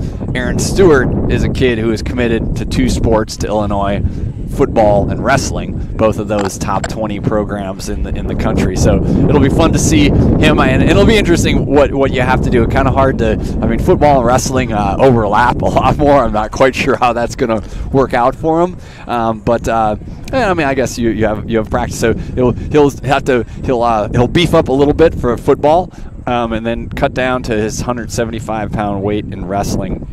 And a really quick college football update. Our Fighting Illini are traveled to Durham, North Carolina today, leading 7-6 in the second quarter. So 7-6 over Coach Belichick. Our state is collectively. Well, no, that's over in Chapel Hill, 9 miles away. Sorry. So I think the coach is Manny Diaz now of the. But it'd be nice for the Illini to get that win, setting up a showdown in 13 days. Actually 14 days, Illinois at Indiana. Oh yeah, that'll be a good one. That's and it'll, that if we delve into that, I mean that will be Signetti, Indiana getting a lot of grief about their non-conference schedule. We'll have to get us an Indiana score. We have the Hoosiers up 14-0 second quarter over the Kennesaw State Owls. Yeah, I did not know they were Owls. But they are Kennesaw State. So back to high school football. Fox Valley Conference Prairie Ridge got that big first week 1 win over Cary Grove. So those triple option teams up there in the cornfields. Cary Grove actually lost last night, I think, to Burlington Central. So they go to 0-2. I would imagine the last time Cary Grove was 0-2, it was right around when that St. Rita, Mount Carmel, whichever one started in 1926. That was probably about the same time Cary Grove was 0-2 last time. Ignatius with a win, 24-14 last night over DePaul Prep. So we know Iggy well from facing them in the Prep Bowl last year. And it's actually I caught up with Owen Barnett, who's a hard-hitting safety for Ignatius. I was at the Barnett house for the fantasy draft when I took C.D. Lamb earlier this week, but talked to Owen. They had traveled down to St. Louis University High School for week 1, and they dropped a tough, tight decision. But DePaul Prep drops to 0-2. So DePaul Prep, they were 4A champs last year. They dropped to 0-2 with losses to both Ignatius and Fenwick. I mean, the Catholic League is just tough, man. It's you're facing a lot of really tough competition week in and week out. Few other things. Looked at some of the other teams that we will face later in the year. Number 23, Glenbrook South shut out Taft, Zach Elder's Taft squad, 47-0. But we will see those guys in week 9, Coach Elder and Diesel McFadden. McFadden, another one of those guys heading to, guess where? Illinois. Nice. DeKalb beat Phillips last night, 26-8. We'll see Phillips in week 6. And as you mentioned last week, we still have some demons to exercise against Phillips. I think most of the other Chicago Public League teams, we've been able to exercise demons that we've had from years past. We definitely exercised them 3 times against Kenwood last year. We were able to exercise some demons against Simeon a couple years ago.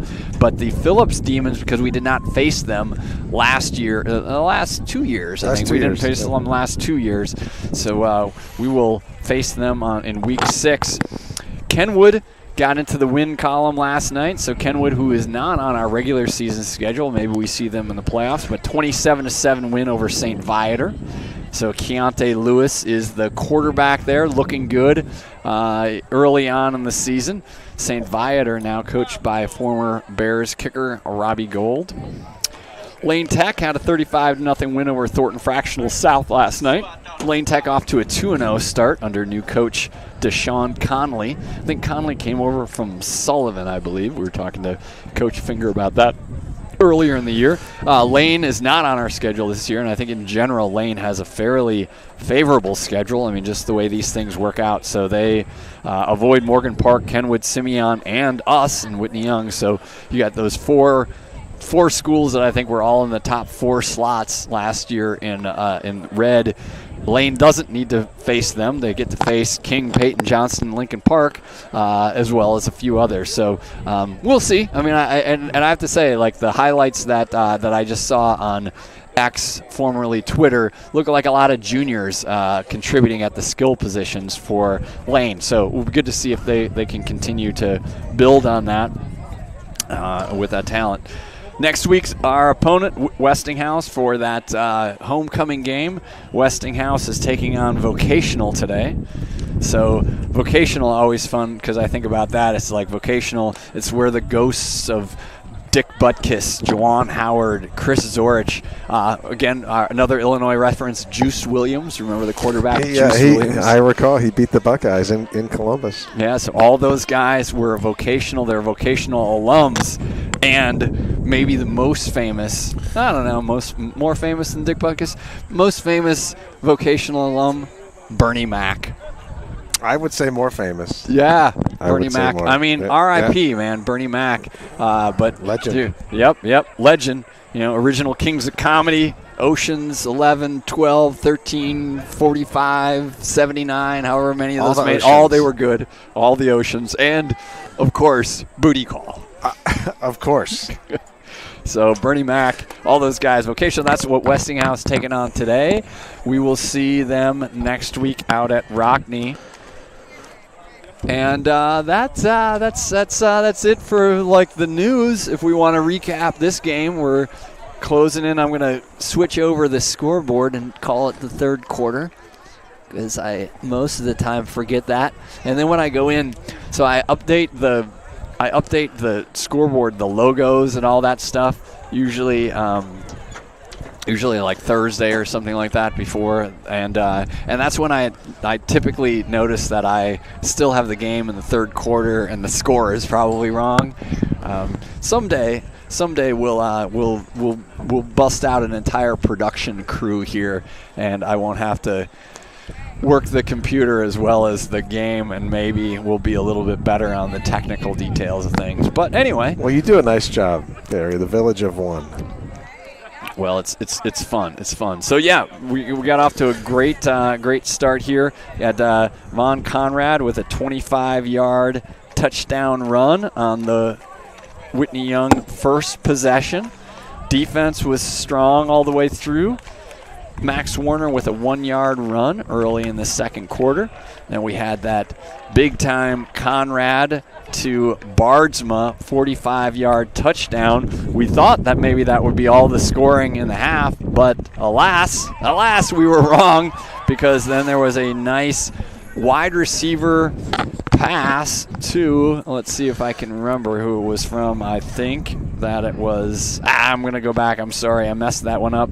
But a touchdown pass, wide receiver to number 21, I think it was, right? Yeah. So 21, I'll get that right. That's Messiah Key. Yep, Messiah Key, the senior wide receiver for Perspectives. And then they were good. Eubanks on the fake,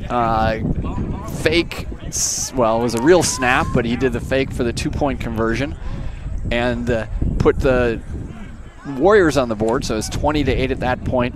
And then on a third down and long, Conrad dumped a little screen pass over to Maxwell. He of the Missouri commit got the UN security force out in front of him. Maxwell Warner took it to the house. Had some Perspectives guys who had the angle on him, but again, Max with some All-American speed, All-American triple jump moves, put the pedal to the metal. Corner. Warner got the corner for the touchdown.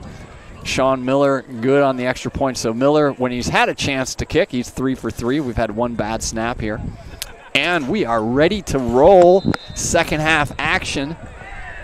Dolphin Warner, kickoff team out there.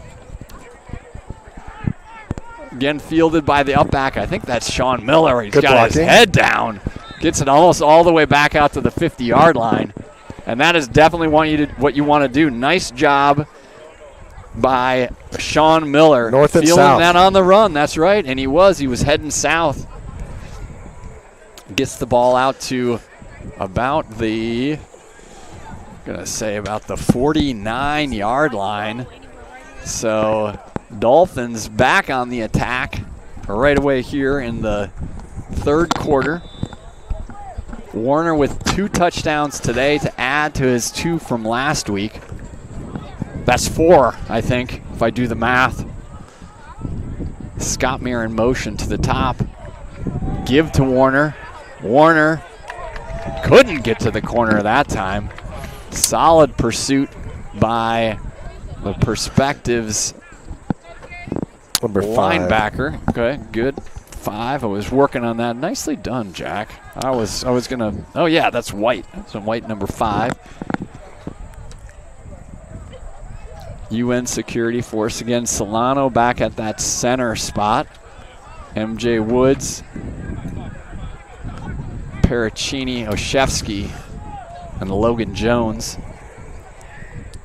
Conrad, Scott Meir in motion. Give up the middle, Warner. Warner on his feet. Warner out to the first down. That was some tough running between the tackles by Maxwell Warner. Move the chains. I think they may spot him a yard short. Move the chains. I know. He was there. Yeah, I think so. All right, 3rd and 1. Conrad gets the play. Haven't seen the Dolphins in short yardage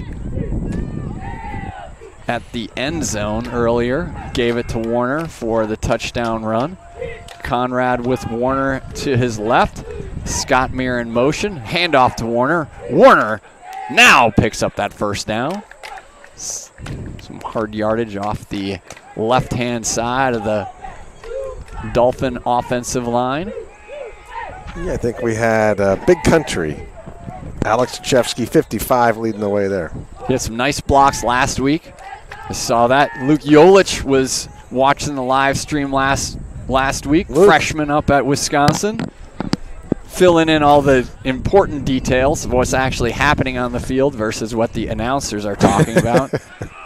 Scott Meir We're in just motion. having fun, Barry. Give to Warner again. Warner, get the to corner. The corner, but good pursuit and wrestled down out of bounds after a minimal gain. So good. I mean, Perspective's doing a really nice job out there. Defensive backs doing a very, very good job of filling. So tackle after a gain of, call it 3 yards. I think that was Bryant Rogers, sophomore defensive back out there. He's getting all his pads back in, aligned. Perspectives playing the single high safety look.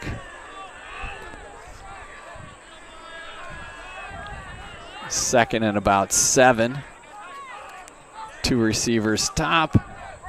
Inside give to Max. Warner again. Good vision and dives forward. I think we can say we're going to, I don't know if we're going to move the chains. They're moving the chains. We're moving the They're moving the chains. So really nice job. So Max showing some really, really good vision in there. And then, you know, the good running backs. And that's what actually Coach Finger was talking about. That there's one thing, Luke Jolich always fell forward. And that was a dive forward by Maxwell Warner for the first down. So you got Parachini, Woods on the right-hand side of the line. Big Country Oshesky and Logan Jones on the left with Solano in the middle. Another run up the middle. Joseph Gray this time. Gray still on his feet. Football player. Football player all the way down to about the 10. He had about 5 Warriors trying to bring him down. Joseph Gray just taking it north and south. South that time. Right behind Solano. Right behind Solano and MJ Woods. Again, there's a lot of experience on this offensive line. So MJ Woods, a 4-year starter. Oshesky and Parachini, both starters last year. Coach is really high on Logan Jones, just saying he does such a great job at that left tackle position. Josiah Purnell checks in as the tight end, also on the left. Scott Meir in motion. Give to Gray. Looking, not much there. Closed down pretty quickly by that right-hand side of the Perspectives defensive line. So D-line, and also looked like Torrance Bard Jr. from his defensive back position coming up on that tackle. Coach Jones talked a lot about number 50, Brendan Dollison. Said he's got a lot of interest from some MAC programs. So definitely some guys here at Perspectives that are playing at the next level. Dollison could be the next. 2nd and 10, Scott Meir in motion. Give to Gray. Go, Joe. Gray on his feet.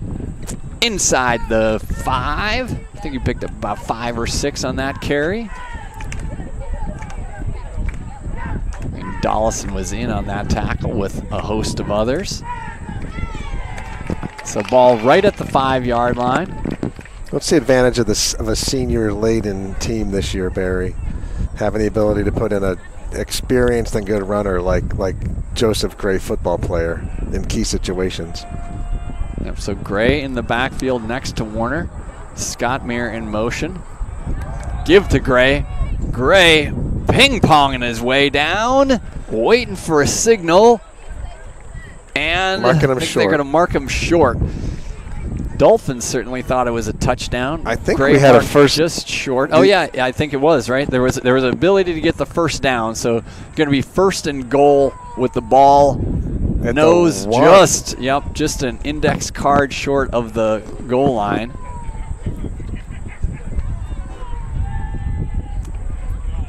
So Gray in at running back Warner with 2 touchdowns already today from the backfield. Let's see if Gray can get on the board here. Gray with the keeper, but he stopped short. Good job by the Perspectives defensive line. We've seen a lot of Kobe Hamlet as well. Hamlet, number 88.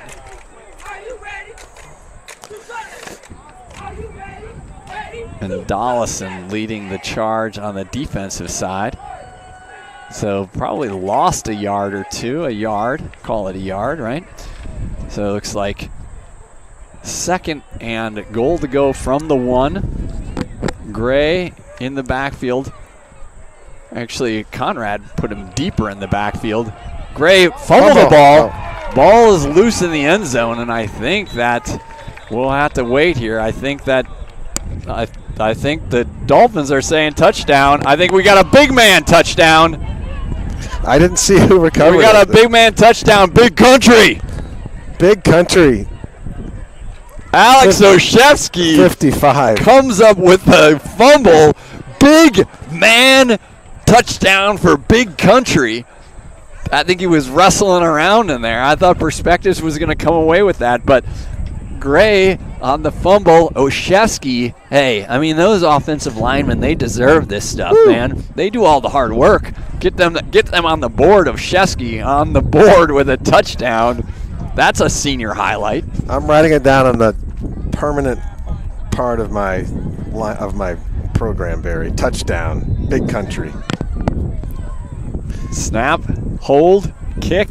That might a little. I think that got through there. Sean Miller sneaking it through the left upright.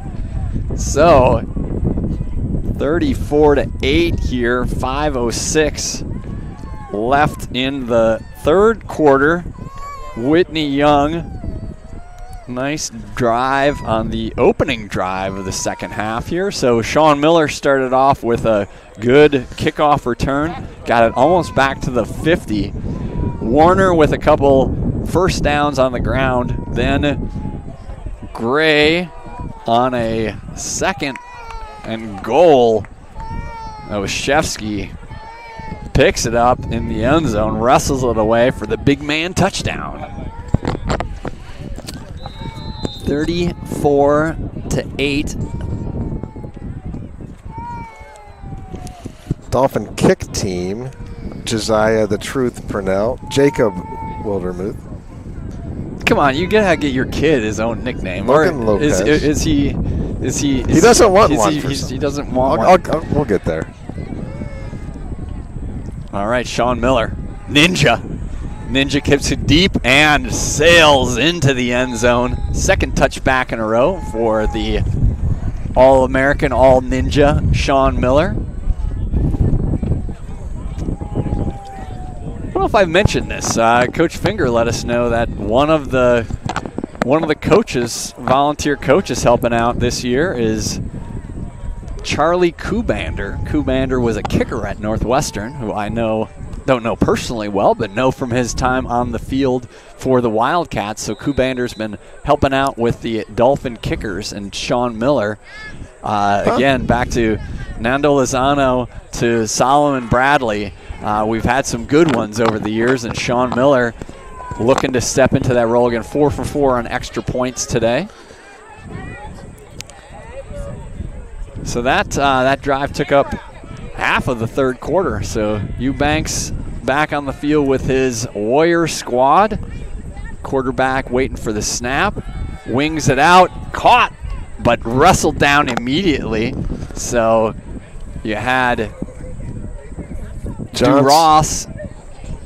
Spellers in on the end of that along. Okay. I was working off of Spellers' number there. So he had a nice job filling in with the quick pass from Eubanks over to Davion Webb. So good pickup though. First down pickup about 6 yards. Ball inside the 25-yard line. Call it the 26. So 2nd and 4. Perspectives, when they've been successful, they've again had that quarterback to wide receiver pass for a touchdown. Motion man.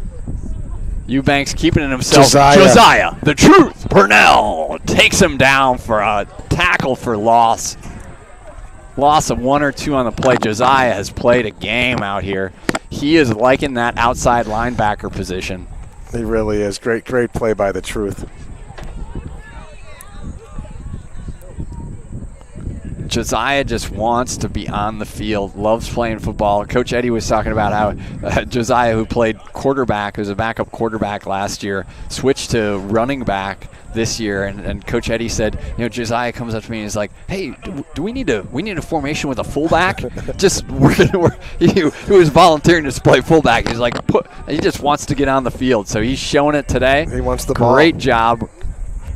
Got a mitt full of tackles for losses today. Bad snap. Eubanks trying to track it in. Ball still on the ground.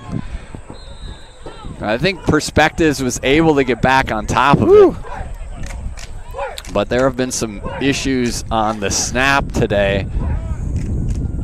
For a time, Perspectives had gone to an I formation just to put Eubanks underneath center to work out those quarterback wide receiver or quarterback center exchanges. So that's 4th down and long.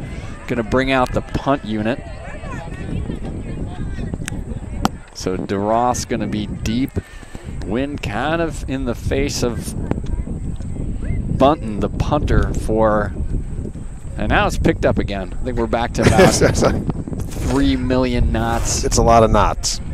Lots of knots. Dolphin punt return team in. Punt return. The punt block team is thinking. They got that on their minds right now. Oh, just out of the reach. I think it was Logan Lopez that was back there. But really nice kick by Bunton all the way back to the 45-yard line. So good kick into the teeth of this wind. But ball coming back over to the Dolphins. 1:59 left here in the 3rd quarter. Dolphins on top 34-8.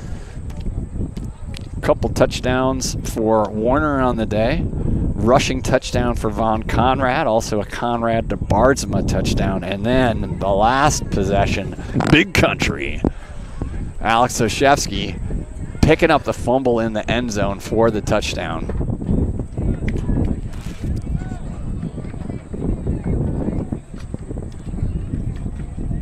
I think Oshevsky's coming out right now. I wonder if there was an equipment, something. Maybe looked like it. Maybe he was still. Maybe they had one of those big chains over there, like a big dolphin chain, diamond-studded dolphin. That was chain it that he was wearing, and they're like, "Hey man, you can't have the that touchdown on the chain." field. Looks like 56 Ben Miller checking in as the swing O lineman. Conrad flips it out. Quick reception to Bardsma. Bardsma's still on his feet across to the 30-yard line for a 1st down. Those guys hooked up on a touchdown catch earlier. Nice to see that connection going again. Miles has a very, very unique skills on his very unique set of skills with his feet. Yeah, the ability to stay in bounds. He can swivel it, man. He can swivel it. Nice, again, velo from Conrad, just getting that ball out in a hurry. We've seen him throw a nice deep ball, but most of the damage that's been done today, passing-wise, just high-efficiency stuff out of VK5. Back to pass again. There he's got a man open. Great back shoulder. So that was a really nice hookup. Was that Bardsma again? It was. That was Bardsma again. Big play, Bardsma. That was a pretty pass. Again, you put that back shoulder out there where a defender can't get to it. Bardsma did a nice job of adjusting to it on the sideline. Another 1st down throw. So VK5 and a big play Bardsma got it dialed in right now. 2 big 1st down pitch and catches here. Under a minute left in the 3rd quarter. 34-8.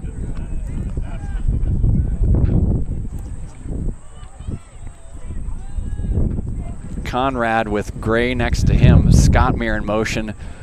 Gets it over to Scottmere. Scottmere working to the end. Working to the pylon for a touchdown.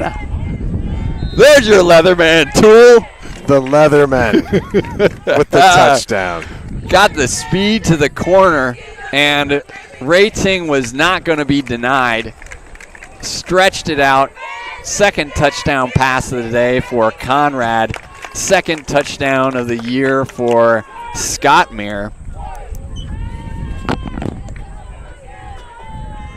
42-8. Snap, hold, kick, good. Yeah, nice job by the extra point team, including 19 Caden Curran with a nice block on the edge.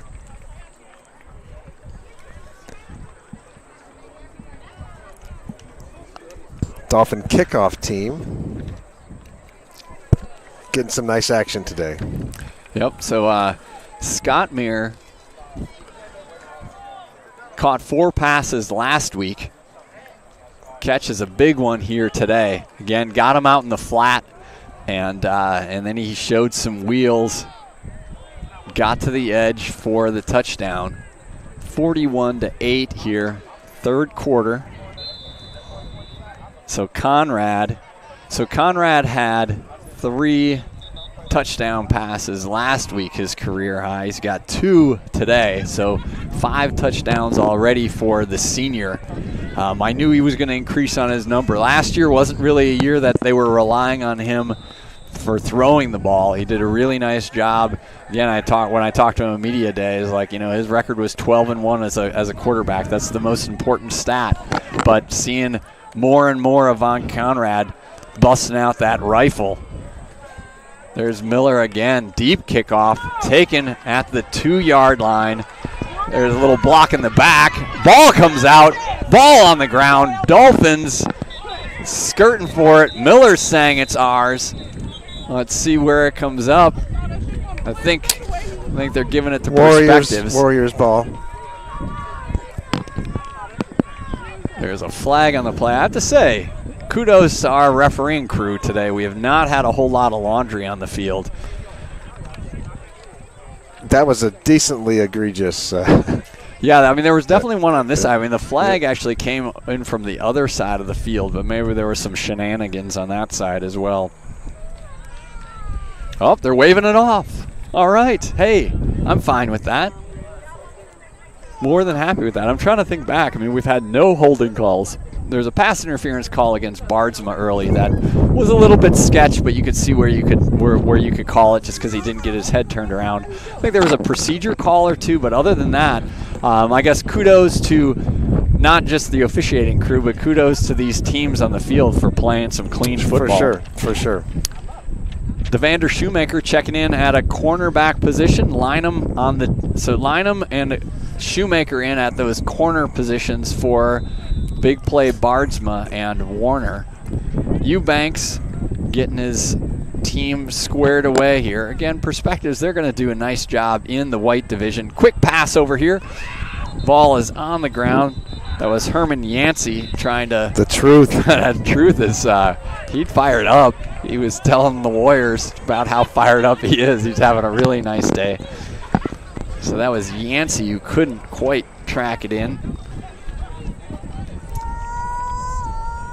Eubanks, a senior quarterback. We've seen some flashes from him today. But again, these guys are going to do a good job at the White South Division, where they were 5-2 last year, and play some good competitions. This is a good program. Good numbers. Yeah, it's a nice team. They'll make some damage do some damage in the white division. Yep. 2 receivers top, 2 to the bottom. Eubanks Up wings top. it out. Oh, they're going to get another flag on that one. Yeah, Devander Shoemaker in coverage. Yep, so that was Kobe Hamlet. So Hamlet we've seen on both offensive and defensive side of the ball looking good out there for Perspectives. And I think some of the Dolphin eyes are looking in the backfield a little bit on this. And the receiver was able to get deep, Kobe Hamlet, and Shoemaker made a business decision. So first down at the 40. Perspectives. I think Perspectives has only been in, am I right? Only been in Dolphin territory on their touchdown. Otherwise, I don't think they've been in Dolphin territory all day. That sounds correct, Barry. I'm just making that up, though. Eubanks flips it out. Nice catch. Good tackle by Joseph Gray. But that was a nice catch by Khalil Smothers, senior wide receiver. So that's the end of the third quarter. Fourth quarter starting here, again on South Lafayette. Beautiful day for football. Beautiful day. Good crowd here on South Lafayette. Perspectives Leadership Academy. Yeah, we're actually on the Perspective sideline right now. So the fans that you see across the way are actually the Whitney Young fans. A lot of times we're with those guys. We don't have a power outlet on that side of the field. So this is Perspectives is a friendly crowd. There are times Taft is one of those places that we go that we have to broadcast in the middle of their fans. And I mean, I have to say, like we've never had any issues where everybody's always very very friendly, and we got to know some fans and some of the parents over the years. So we're happy to be here. Always happy. Coach Jones is one of these guys we really look up to the program. So like to travel down here to Perspectives. The Dolphins rotating in some players. Kendall Lynham lining up as a corner. All right, Eubanks, the quarterback, two receivers to the top for him, running back to his left. He gives, and that was met immediately in the backfield. That was let's get that one right, because that was somebody new in. Oh, that was Adrian Del Villar. 54. So Del Villar checking in. Really nice play in the backfield. Del Villar is going to contribute a lot on this team over the course of the year. So it looks like Logan Jones, Oshevsky, and Del Villar are your linemen right now. Joseph Gray continuing out there. Joseph Gray and Scott Muir, your inside linebackers. The Truth on the right outside linebacker position. Logan Jones on the left. Third and long here. Looks like a blitz up the middle. There's Del Villar again, but pass completed. Nice tackle. Good tackle by Lopez out in zone coverage. That was a pitch over to Herman Yancey. So Eubanks to Yancey. Actually, that was a first down. First down. Sorry, I said it was third and short. It was third and long. It was third and short. You know, there's a difference between the two of those things. Blame the chain gang. That's what we do. That's what we do. ABCG. Always blame the chain gang. So Eubanks, the quarterback, he's got two receivers to the top, two to the bottom. Dolphins going to try to bring some pressure here. Motion man, give with the reverse. Yancey on his feet, but tackled. I think that was Logan Lopez. Yeah, double L, Logan Lopez. Nice Logan nice Lopez tackle. staying at home there. It was Damon Smith, I think, who ended up with the ball eventually for Perspectives.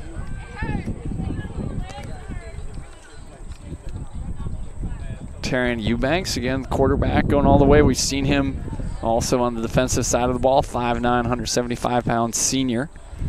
Got good senior and junior numbers here for Coach Jones. Messiah Key has the touchdown today. He's the receiver to the top. Deshante Crosley in the backfield now with Eubanks. Eubanks back to pass. Del Villar giving some pressure. I think really nice coverage there, and that was really good job of the flag staying in the pocket. So that was Shoemaker out there. On the coverage, ball was a little bit underthrown to Kobe Hamlet. So it brings up third down. It was right in front of Coach Jones. I don't know if he agreed with me on if it was a good call or not. Yeah, the football player rotates out. Sean Miller in at a middle linebacker. The Truth rotates out. Jacob Wildermuth in at outside linebacker. All right, third and long. Warriors need to get inside the 40-yard line. Eubanks looking right. He's got his receiver. He's got a first down. That was Herman Yancey out there. So Yancey been the target for a while for Eubanks. Nice pitch and catch by the Warriors there. Dingfield in. The dinger is in. Now we got some other guys checking in. Looks like Tim Edwards checking back in. Sheldon Williams checking out. Brian Pantoja, I think, in as well. Pantoja in at a safety position.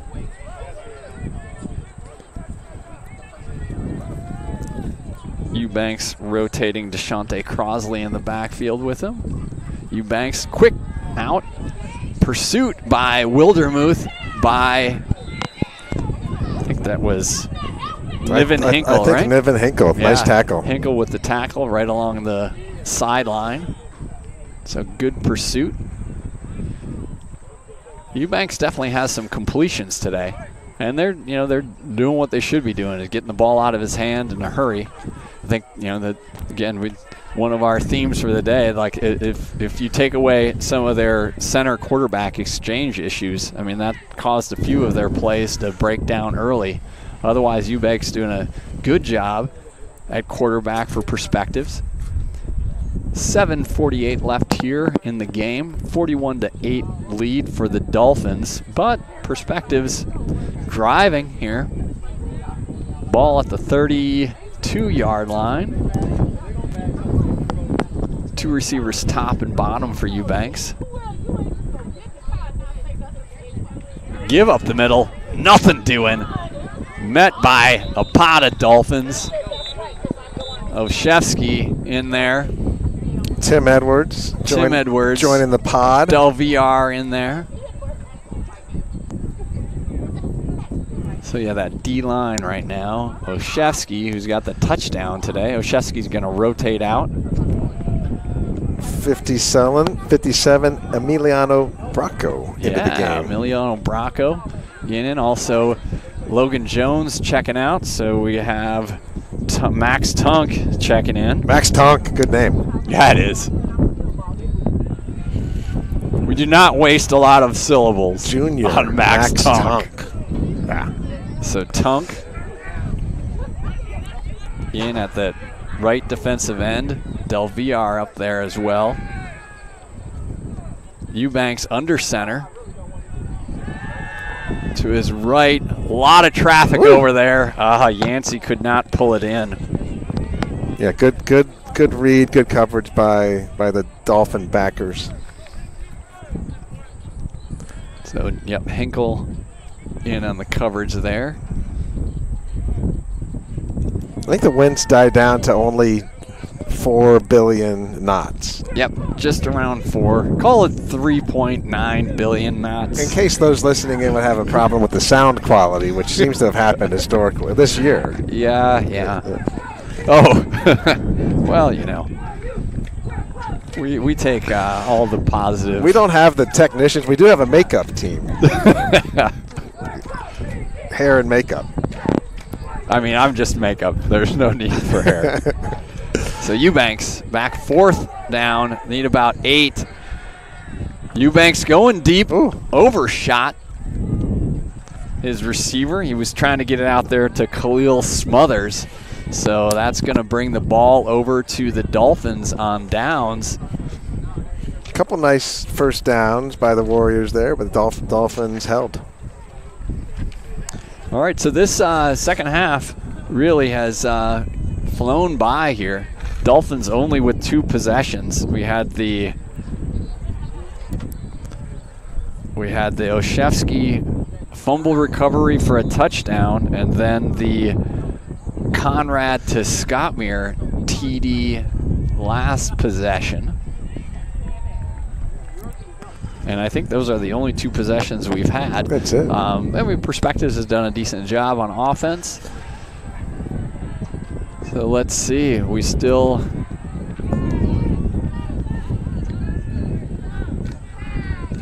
Oh, we got a backup quarterback in Aiden Zhang, and that's Sean Miller.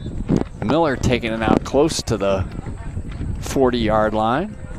So that's what I was thinking. I was going to the glasses. We're going to the 2 deep right now. So Aiden Zhang, sophomore signal caller. Arlen Cooper, 88, checking in at receiver. Zhang, 5'9", 143 pounds. I know that coaching staff happy to get him some experience in some varsity games. I'm sure he's going to be playing a lot at the JV level. Ryan Jones also in the game right now. There's the give to Miller. Go, Sean. Miller doing a nice job all the way out to the 45-yard line. I'm going to give him a first down. We'll see if the officials do as well. Got out to the 46, so I think we're moving the chains. Yep, moved the chains on that. Yeah, nice to see the 12. Who's our QB, Barrett? Is that 13? Yeah, it's 13. Okay. It's Aiden Zhang. I want to see 12. I'm still envisioning Bennett Newman's rushing touchdown from 2 years ago. So Zhang, we'll see if we get him a couple throws here. Zhang back to pass, looking to his right. He's got an open receiver. Misses Tim So Edwards. So 27. Did we had the number off a little bit? Do we have? Oh, Jameer Spencer. So Jameer Spencer 27, Ryan Jones 31, or my? Oh, I think we're the other way around. Other way around. I think okay. we're saying Ryan Jones is 27, Jameer Spencer's 31. I think. Okay, so 27. One of those guys was in motion on that play. Yeah, we'll apologize to any of the parents or families here if we are not quite spot on with our numbers. We'll try to get all the O-line and others that have come into the game here. Nope. Zhang pass whips by him. Just get down on that, Aiden. Oh, Ball is still out.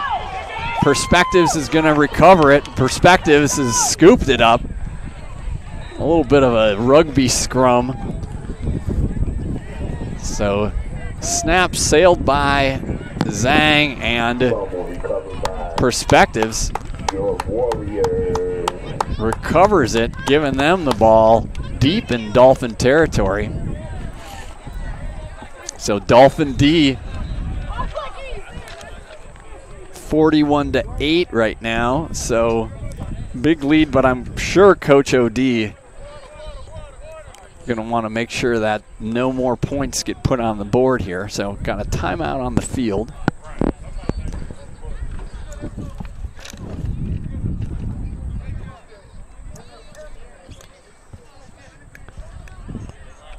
So game kind of flying along here, Jack. It's only a little after 1 o'clock. Yeah, I think a decently penalty-free game, as you that definitely helps. pointed out. And I'm loaded with insights, Jack. You know, really. You always are, Barry. I think the Dolphins took a timeout there to get set, I believe. Looks like, of course, I didn't reset our timeouts, which I can't even really see in the sun here, but I think that maybe that was Perspectives. At least the scoreboard here is saying, oh no, you're right. It was some new faces in, I think, in our secondary. Bigger things I have to worry about here. Hopefully we can hold them here. Eubanks off on the right-hand side, picking his way. Good job. That was a tackle by, we believe that is Ryan Jones, right? We think that's Ryan Jones. We think it's Ryan Jones, 27. We think. 90% chance, 10% chance it was Jameer Spencer. So yeah, we'll mention them both. And there's a flag down on the play. I think we had a hold on the edge there. Little jersey tugging going on. Bunch of jersey tuggers. All right, so trying to get a few of these other guys just checking in. Looks like I was wrong, Barry. All right, so Bracco's still out there on the D line. Emilio Bracco, a senior. It's like 22, Fabrizio Tim Bell. Edwards out there. Yeah, Fabrizio is out there as well.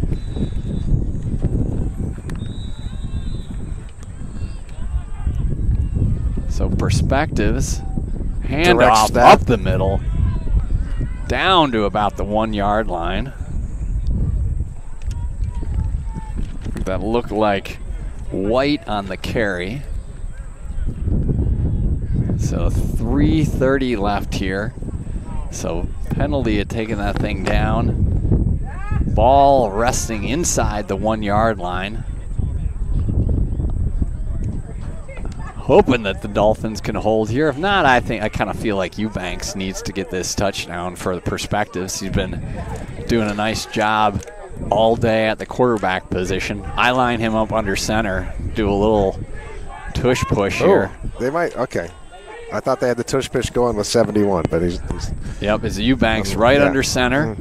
Going to try to go right up the middle. I think they jumped, but touchdown for perspectives. And the senior quarterback, Eubanks. So Terrion Eubanks, like that he got the touchdown there. Put 6 on the board for perspectives. 41-14 here. 2:47 left in the game. Got a perspectives offensive lineman, I think, down in the end zone right now. So again, next week we will we'll be on air around 4 o'clock. Kickoff at 4:15 out at Newt Rockne Stadium on the west side of Chicago for a homecoming matchup against Coach Julius Carter's Westinghouse Warriors and your Whitney Young Dolphins. Coach Finger, again, in his 7th year with the Dolphins program. Last year's Chicago City champions. Runner-up the year before that, so 2 times in a row. We've been playing late in November.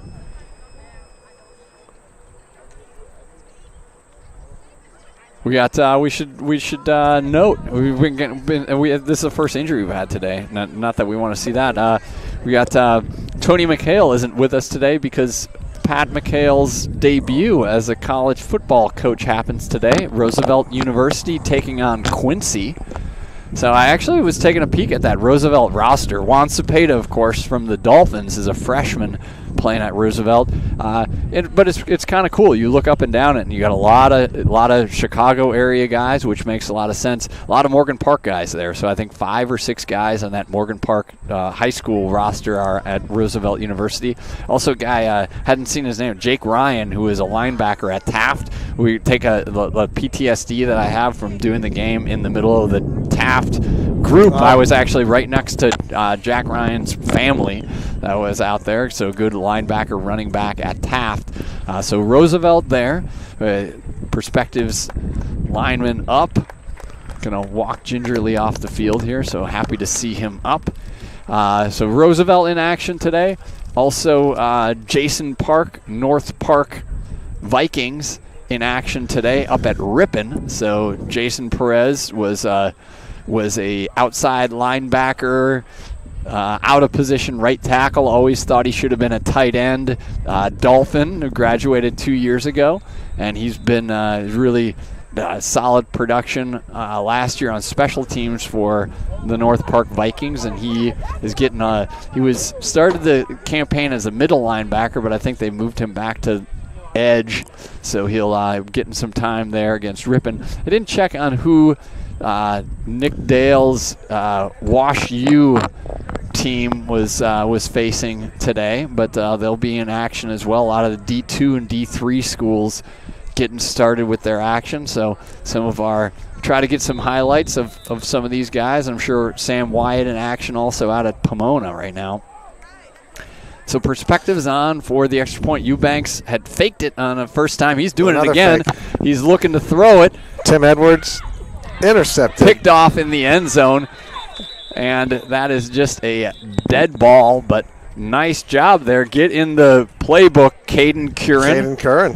Caden Curran gets the interception in the end zone on the extra point. So 41-14 is going to be our score with 2:47 left here in the fourth quarter. And that is definitely fitting, as thank you to the Curran family for sponsoring the food, to Dolphin Food today. Sorelli's. We mentioned Sorelli's, but we have Patty Sorelli, Aunt Patty. Again, if anybody's looking for catering services, we've used Sorelli's the last, 3 or 4 years for the football banquet, and man, is it a great spread. So we talk, the football team gets sandwiches from Sorelli's, and that they're really good at. They're great at it, great sub sandwiches. But then when you get into the full-on spread that Sorelli's can do for a catering event, and you get the Italian beef, and you get all different pastas and the salads, I'm a little hungry right now, Jack. I wish we were a little closer to Sorelli's. I wish we were at Rockney right now. We could just whip on over to Sorelli's there on North Avenue and get ourselves some afternoon food. Man, I am hungry. Now I'm thinking back to the Willermuth brunch spread as well. We'll get that going later today. All right, so let's get some action. We've got kick going short, kick going. I think let's just get on top of that, Devander Shoemaker. Good job.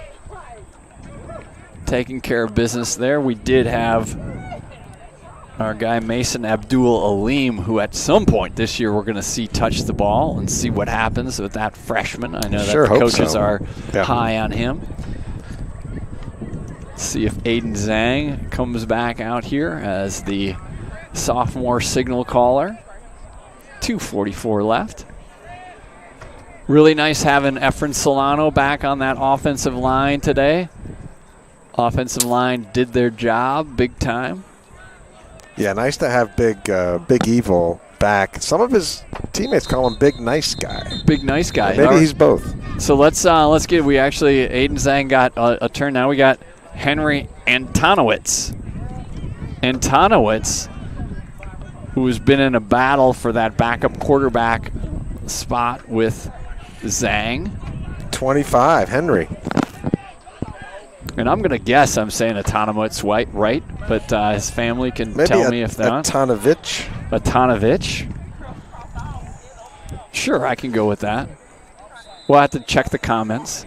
Henry is in. Maybe his family's going to partake. Hand off to Miller. Miller with some room to run. Miller got sort of tripped up, but picked up enough for a first down. Official on the far side saying let's move those chains along. Sean Miller had a couple nice carries last week. Almost got him in the end zone. Yeah, in the game for the Dolphins, back in is 88 Arlen Cooper. I think it's a Michael Irvin tribute, 88.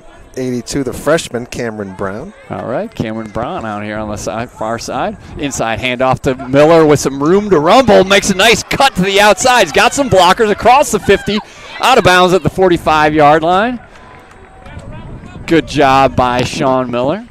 Also good job by the referee. There was a hit that was along the sidelines. I saw the referee go to the pocket. He had a hand movement back. He did. Then he looked up at the scoreboard. He was like, Barry Newman's been saying how hungry he is right now. Sean Miller, he's tough. He's a nationally rated ninja. Yeah, that's nothing compared. He's fine with that. So a couple good runs by Sean Miller here. Let's see if Miller gets it again, or we give Henry the there's a completion out on the outside like that. Henry Antonowitz outside to Cameron Brown. Cameron Brown, freshman of hopefully many receptions as a Dolphin. 6'3", 160-yarder. Not 160-yarder, 160-pounder. Just doing what I can here. Henry Antonowitz with his first varsity completion.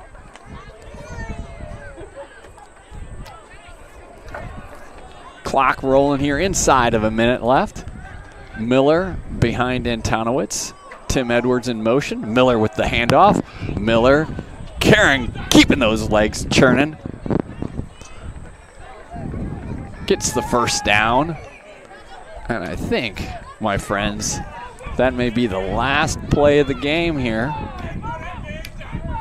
I think that's going to be it.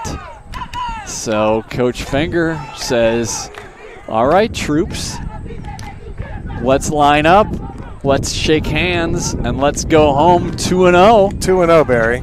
So Dolphins will be heading back north 2-0. They've had 13 straight CPL wins, if I'm counting them, 11 last year.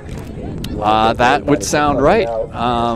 Yeah, you'd have to go all the way back to Kenwood in the 2023 season in the city championship game to have a loss against the Chicago Public League team, be that red or white. So again, perspectives, good battle today. We saw some things out of Eubanks as their quarterback, and they're going to move into Chicago White South play where they finished tied for second last year, and we'll expect the same out of Coach Jones. Again, Coach Terry Jones, we appreciate his hospitality.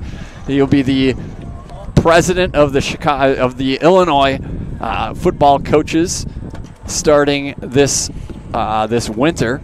But Coach Finger, in his 7th year, I think that's win number 39 for Coach Finger. So Dolphins, defending Chicago Public League champions, take care of things in the non-conference schedule. 41-0 win over Carver last week, and a big win, 41-8. 41, not 8. I didn't update that. 41-14, right? 41-14 over the Perspectives Warriors today. Again, quick recap on the scoring. If I have it right, Von Conrad with a run of 25-yard run to get everybody on the board. Second play of the game, I believe. Defenses were pretty strong early on for both teams. The Dolphins caused a bunch of 3-and-outs the first 3 times that Perspectives had the ball. Got inside the 1, Max Warner for a 1-yard run.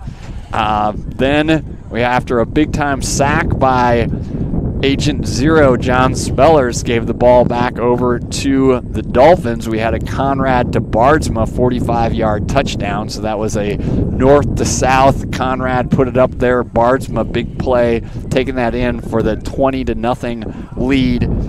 Then we had Perspectives answered with a wide receiver pass to Messiah Key, and then the 2-point by Eubanks that made it 20-8 at the time, I believe. And then that was all that was within the last 2 minutes of the first half.